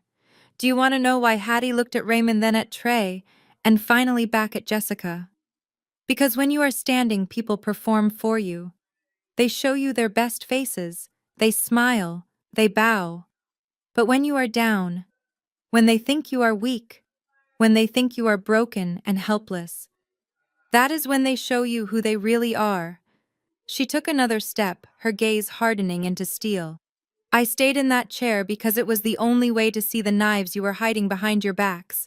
I only played the part of the cripple because I needed to see the true face of the vultures circling my legacy. And tonight I have seen enough." Hattie signaled to Harrison. The lawyer opened his briefcase and pulled out a single pristine document. He walked up the stairs to the stage and placed it on the podium, right on top of the torn contract. "This," Hattie announced, her voice booming, "is my last will and testament." It was updated this morning at 9 a.m. She paused, letting the weight of the words settle. "Previously, my estate was to be divided equally among my descendants. But in light of the attempted murder of a vulnerable elder, because let's call throwing me into a blizzard what it is, and the systematic embezzlement of my funds, I have made some changes." I looked at the screen. The new breakdown of the assets appeared. A pie chart showed one massive blue section and 2 tiny microscopic slivers. The Hattie Mae Trust, valued at $3.6 billion, is hereby transferred in its entirety to a revocable living trust under the sole control of my granddaughter, Jasmine Brooks. I felt my knees go weak. I knew it was coming, but hearing it out loud in front of the people who had treated me like a servant was overwhelming. "As for Raymond Brooks and Trey Brooks," Hattie continued, her voice turning to ice, "you are hereby disinherited. However, I am a generous woman. I have left you each a specific bequest." She pointed to the screen. The number $1 appeared next to their names. $1, she said? "So that you cannot claim I forgot you. I remembered you perfectly. I remembered every insult, every theft, and every moment of cruelty. This dollar is your payment for the show you put on tonight." Trey slumped against the wall, sliding down to the floor, his head in his hands. He realized in that moment that his loyalty to his father had cost him a fortune. Raymond stood motionless, staring at the screen, his entire world incinerating in front of his eyes. Jessica let out a wail, grabbing Raymond's arm and shaking him. "Do something, fix this. You said we were rich." But before Raymond could answer, before he could spin one more lie, a new sound pierced the atmosphere of the ballroom. It started faint, but grew louder rapidly, cutting through the murmurs of the crowd. Wail, wail, wail. Blue and red lights began to flash against the high windows of the ballroom, pulsing in time with the sirens. Hattie looked at her son one last time, a look of finality on her face. "I told you, Raymond," she said softly into the microphone. "I didn't come here to argue. I came here to collect. And it sounds like your ride is here." The party was over, literally and metaphorically. The sirens that had been wailing in the distance suddenly cut off, replaced by the heavy rhythmic thud of boots hitting the marble floor of the lobby outside. The guests in the ballroom, who had just minutes ago been sipping champagne and celebrating my father's supposed business acumen, now scattered like roaches when the kitchen light is turned on. They pressed themselves against the velvet-covered walls, desperate to distance themselves from the man standing on the stage. Raymond Brooks, the man who had terrified me for 29 years, looked small. He looked deflated. The arrogance that had fueled him all night had evaporated, leaving behind a sweating, trembling shell of a man. He gripped the podium not for authority, but because his legs were giving out. A squad of 6 police officers marched into the ballroom. They didn't look at the crystal chandeliers or the horrified socialites. They walked in a V formation straight down the center aisle, led by a detective in a cheap suit who looked like he had seen enough corruption to last a lifetime. Raymond tried to straighten his tie, a reflex of vanity that looked pathetic in the face of impending doom. "Officers," he called out, his voice cracking. "Thank God you are here. My mother is having an episode. She is disturbing the peace. Please remove her." The detective didn't even slow down. He walked right past Hattie, giving a respectful nod to the lawyer, Harrison, and stepped onto the stage. He pulled a pair of steel handcuffs from his belt. The metal caught the harsh light of the room, shining with a terrifying finality. Raymond Brooks, the detective, said, his voice loud enough to carry to the back of the room without a microphone. "You are under arrest." "For what?" Raymond shrieked, backing away until he hit the screen that was still displaying his crimes. "This is a misunderstanding. I am a pillar of this community. You are under arrest for first-degree forgery, financial exploitation of an elderly person, and grand larceny," the detective recited, grabbing Raymond's wrist and twisting it behind his back. "We also have a warrant for wire fraud regarding the mortgage applications you submitted on a property you do not own." The click of the handcuffs locking into place was the most beautiful sound I had ever heard. It was the sound of my freedom. It was the sound of justice. Raymond began to struggle, not physically but verbally. He looked out at the crowd, his eyes wild and bloodshot. He saw his investors shaking their heads. He saw his friends turning their backs. And then he saw Jessica. Jessica was standing at the edge of the stage, freezing, looking for an exit.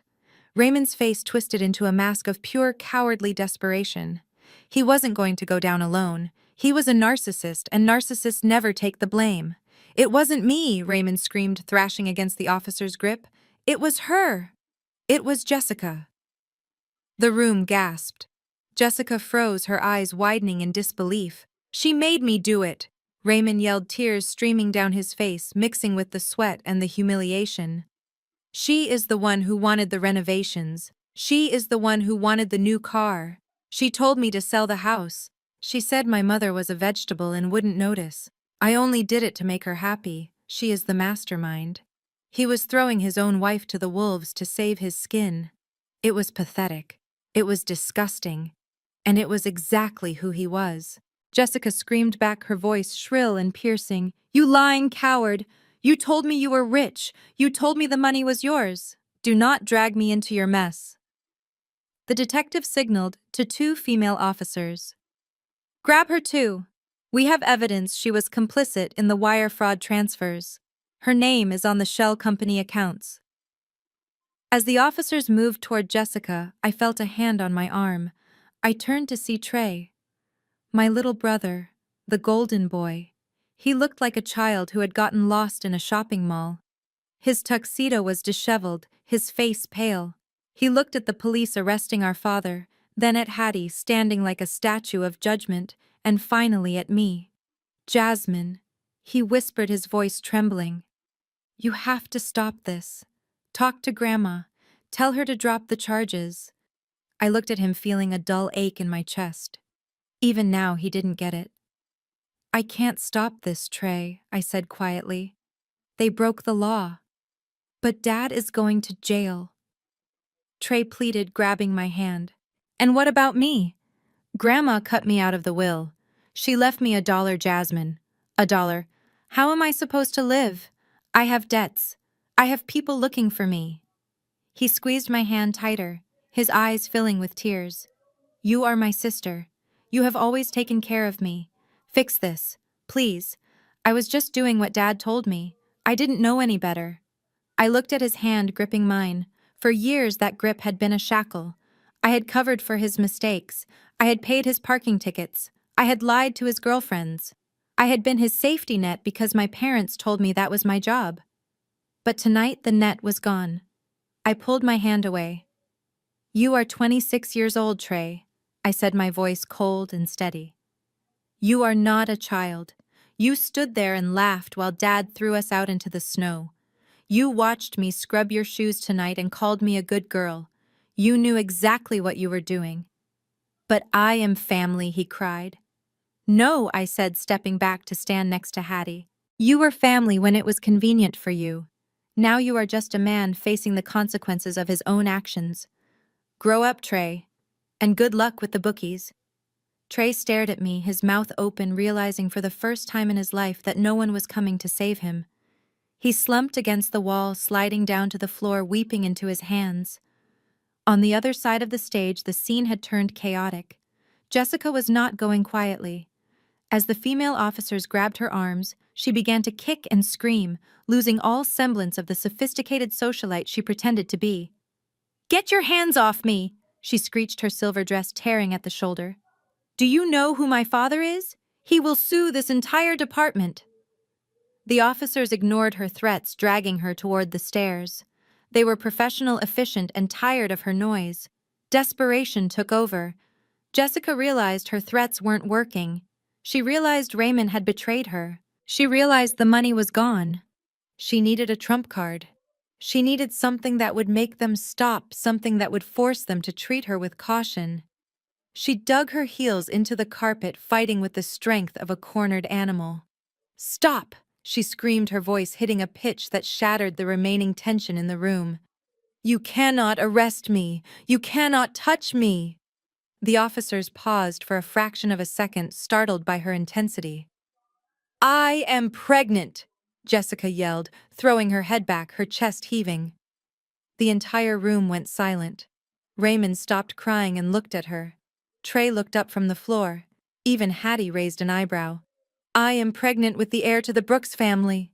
Jessica sobbed, collapsing to her knees, playing the victim with everything she had left. If you stress me out, I could lose the baby. You have to let me go. I need a doctor. It was a brilliant move. It was the ultimate shield. Who would drag a pregnant woman to jail? Who would risk harming an unborn child? The detective looked at his officers, hesitating. Procedure dictated caution with pregnant suspects. I watched Jessica on her knees, weeping, cradling her stomach protectively. It looked so real. It sounded so heartbreaking. But then I looked at Hattie. My grandmother wasn't looking at Jessica's stomach. She was looking at Harrison, her lawyer, and on her face there wasn't an ounce of concern. There was only the ghost of a smile. She leaned over to me and whispered 3 words that sent a chill down my spine. Checkmate, my dear. She knew. I didn't know how, but she knew. Jessica had just played her final card, but she had no idea that Hattie had been counting the deck the entire time. The bluff was spectacular, but the fall was going to be lethal. The ballroom was frozen in a tableau of high drama. Jessica was on her knees clutching her stomach, tears streaming down her face as she played the role of the terrified, expectant mother to perfection. The police officers who had been seconds away from dragging her out hesitated. In our society, the claim of pregnancy is a powerful shield, and Jessica knew exactly how to wield it. She looked up at the detective through her eyelashes, her breathing ragged, waiting for the sympathy that always saved her. Raymond, even in handcuffs, looked relieved. He saw a lifeline. If Jessica was pregnant, maybe the courts would be lenient. Maybe they could delay the trial. Maybe there was a future heir to bargain with. But I wasn't looking at Jessica. I was looking at Harrison, who was calmly opening a manila folder he had pulled from his briefcase. He walked over to me and handed me a single sheet of paper. It wasn't a contract. It was a medical record obtained legally through the discovery phase of the forensic audit regarding the misuse of family health insurance funds. I walked toward the edge of the stage, my heels clicking on the hardwood floor. I held the paper up. "Officer," I said, my voice cutting through Jessica's theatrical sobbing, "before you call a paramedic, you might want to see this." The detective stepped forward and took the paper from my hand. He scanned it, his eyebrows knitting together in confusion. Then his expression hardened. He looked down at Jessica with pure disgust. "What is this?" Jessica snapped, dropping the act for a split second.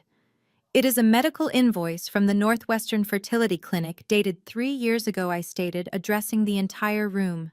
"It is for a tubal ligation procedure, a voluntary sterilization." I looked at my brother Trey. He was standing near the wall, his face pale. "She isn't pregnant, Trey. She hasn't been able to get pregnant for 3 years. She lied to you to get a ring. She lied to get access to the trust fund. And she is lying now to stay out of jail." The silence that followed was deafening. Jessica stopped crying instantly. The color drained from her face, leaving her looking gray and aged under the harsh lights. Trey stared at his wife.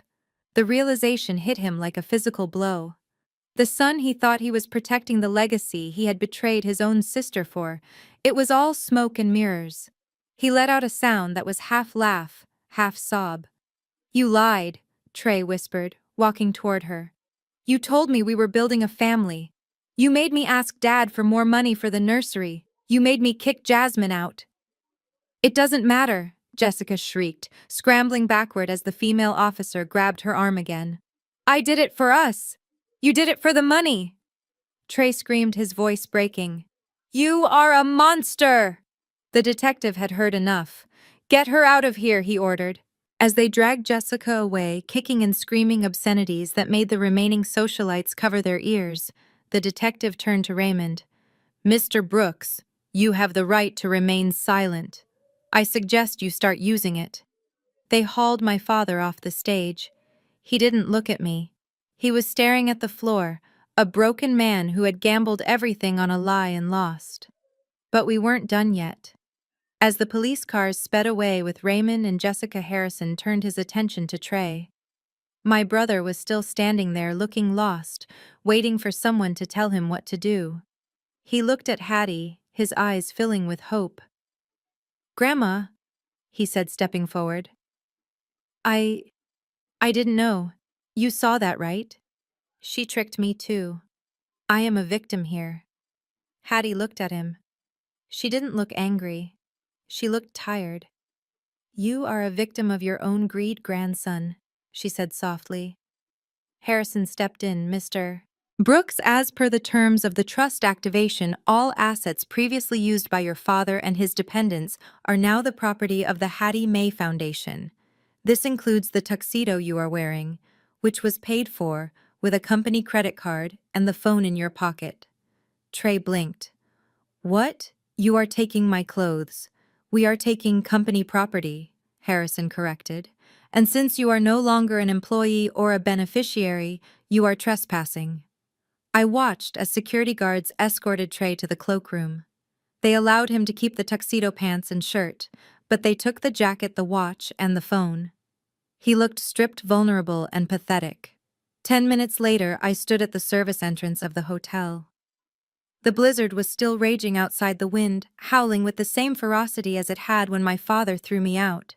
Raymond Jessica, who had been released on her own recognizance pending arraignment but was barred from the house, and Trey were standing on the sidewalk. They were shivering. The warmth of the hotel was behind them, and the cold reality of Chicago was in front of them. They had no car, the Escalades were ours.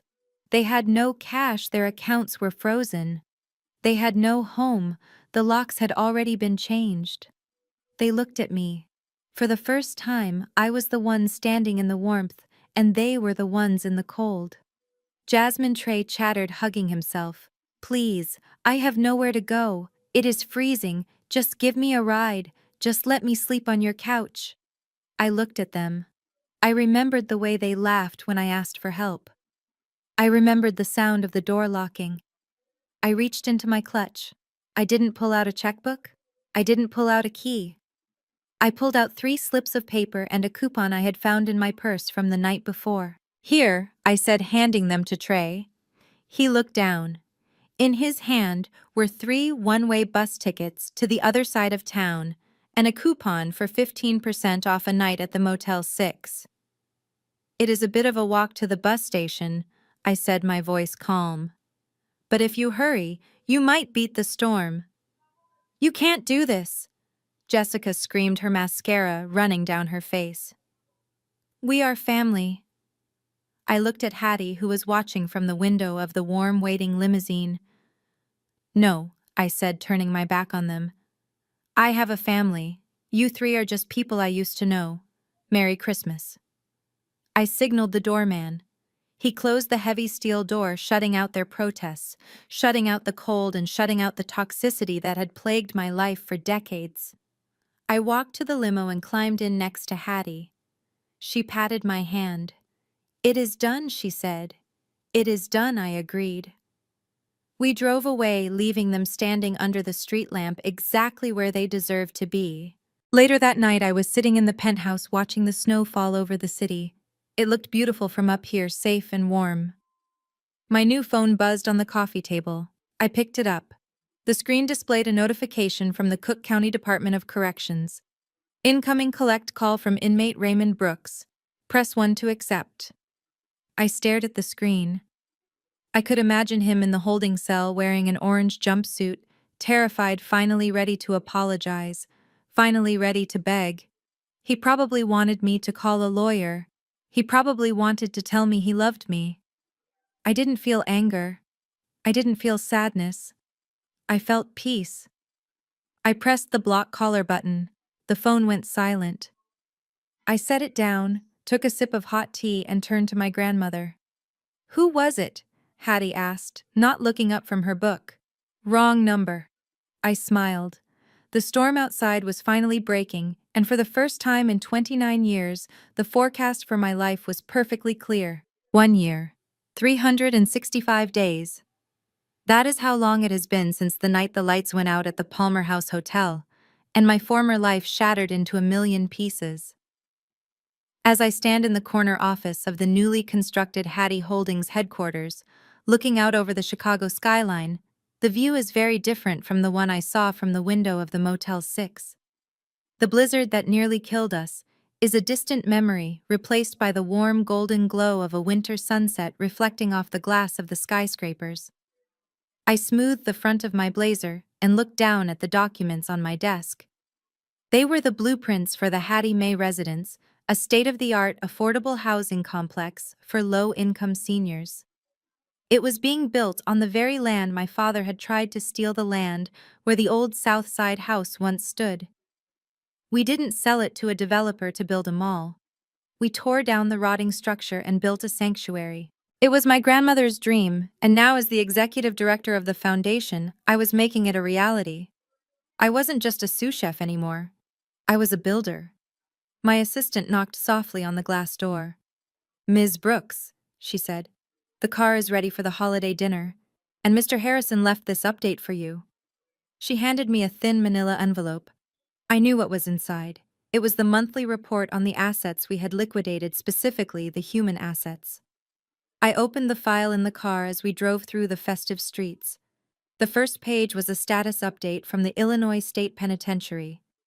Raymond Brooks was 12 months into his 8-year sentence for fraud, forgery, and embezzlement. The report noted that his appeals had been denied. It also mentioned that he had stopped trying to call me. Apparently, after 6 months of silence, he finally realized that the daughter he had underestimated was the one person who would never pick up the phone again. He was working in the prison laundry folding sheets for 12 cents an hour. It was a poetic justice that I tried not to savor too much, but I admit it brought a small smile to my face. I flipped the page. Trey, my little brother, the golden child who thought the world owed him a living. The photo attached to his file was grainy, taken from a distance by a private investigator we kept on retainer to ensure he stayed away from the foundation. He was standing outside a car wash on the west side holding a spray hose. His tuxedo was gone, replaced by a wet gray jumpsuit. His hands were red and chapped from the cold water and harsh chemicals. He looked older. He looked tired. Harrison's notes indicated that Jessica had divorced him the moment the money dried up, leaving him with half of their accumulated debt. He was living in a studio apartment above a garage, learning for the first time in his life what it meant to earn $1. And Jessica. The last page was brief. After the fake pregnancy scandal and the public humiliation at the gala, she had become a social pariah in Chicago. No charity would let her on their board. No country club would renew her membership. She had moved back to her parents' home in Wisconsin, where she was reportedly working as a receptionist at her father's dental practice, far away from the high society life she had clawed so hard to attain. I closed the file and looked out the window. They were gone. The toxicity, the manipulation, the constant need to prove my worth to people who were incapable of loving me, it was all gone. The limousine pulled up to the curb, but it wasn't the curb of the cold, imposing colonial mansion. It was the entrance to a beautiful brownstone in Lincoln Park, the new home I shared with Hattie. I walked inside and the smell hit me instantly. Not the smell of fear or tension, but the smell of roasted sage, cranberry sauce, and expensive red wine. The house was decorated simply, but elegantly, with a real tree standing in the corner, covered in ornaments that Hattie and I had picked out together. In the dining room, the table was set. But there were no place cards. There was no hierarchy. Hattie sat at the head of the table, not in a wheelchair, but in a comfortable armchair. She looked healthy. Her cheeks were pink, her eyes bright with laughter. Sitting around her were not sycophants or fake friends. There was Harrison, who had taken off his suit jacket and was currently trying to carve the turkey. There was Marcus, the head of security, who had saved us that night, laughing as he poured wine for the guests. There were 2 of the nurses who helped care for Hattie and the head chef from my old restaurant, whom I had hired to run the kitchen at the new senior center. Jasmine, Hattie called out when she saw me. "Come here, darling. Harrison is butchering this poor bird. We need a professional." I laughed, the sound bubbling up from my chest, light and free. I walked over and kissed my grandmother on the cheek. "Merry Christmas, Grandma," I whispered. "Merry Christmas." "Madam CEO," she winked back. As I took the carving knife and looked around the table, I felt a warmth that had nothing to do with the fireplace. I looked at these people. They didn't share my blood. They didn't have the name Brooks. But they were loyal. They were kind. They were the ones who had stood by us when the world fell apart. We ate, we drank, we told stories. There were no insults disguised as jokes. There was no walking on eggshells. There was just peace. Later that night, after the guests had left and the fire was dying down to embers, Hattie and I sat on the sofa watching the snow fall outside the window. It looked beautiful now, soft and quiet, no longer a threat. "You know," Hattie said, taking a sip of tea, "I lost a son last year." I looked at her, my heart aching slightly. "Do you miss him?" "I miss who I thought he was," she said honestly. "But I gained a daughter. And I gained a legacy that actually means something. I would make that trade again in a heartbeat." She reached out and squeezed my hand, her grip strong and reassuring. "This is what winning looks like, Jasmine. It isn't the money. It isn't the buildings. It is this. Sitting here unafraid. Being loved for who you are, not what you can give. I nodded, resting my head on her shoulder. To the audience watching this, I want you to remember something. I spent 29 years thinking I was worthless because my family treated me that way. I thought I had to earn their love by being a servant in my own home. I was wrong. Family is not DNA. Family is not the name on your birth certificate. Family are the people who hold the umbrella when the rain starts to fall. Family are the people who pull you out of the snowbank when everyone else drives by. Do not ever let anyone define your worth, even if that person is your father or your mother. If you are in a situation where love feels like a transaction, walk away. It will be the hardest thing you ever do, but I promise you on the other side of that door, there is a life waiting for you that is bigger, brighter, and happier than you can imagine. My name is Jasmine Brooks. I was a victim, I was a survivor, and now I am the CEO of my own destiny. Thank you for listening to my story. If this resonated with you, if you have ever had to cut ties to save your soul, please hit the like button and subscribe. Share this with someone who needs to know that they are not alone. Remember, the best revenge is not destroying your enemies. It is living a life so beautiful that they don't even exist in your world anymore.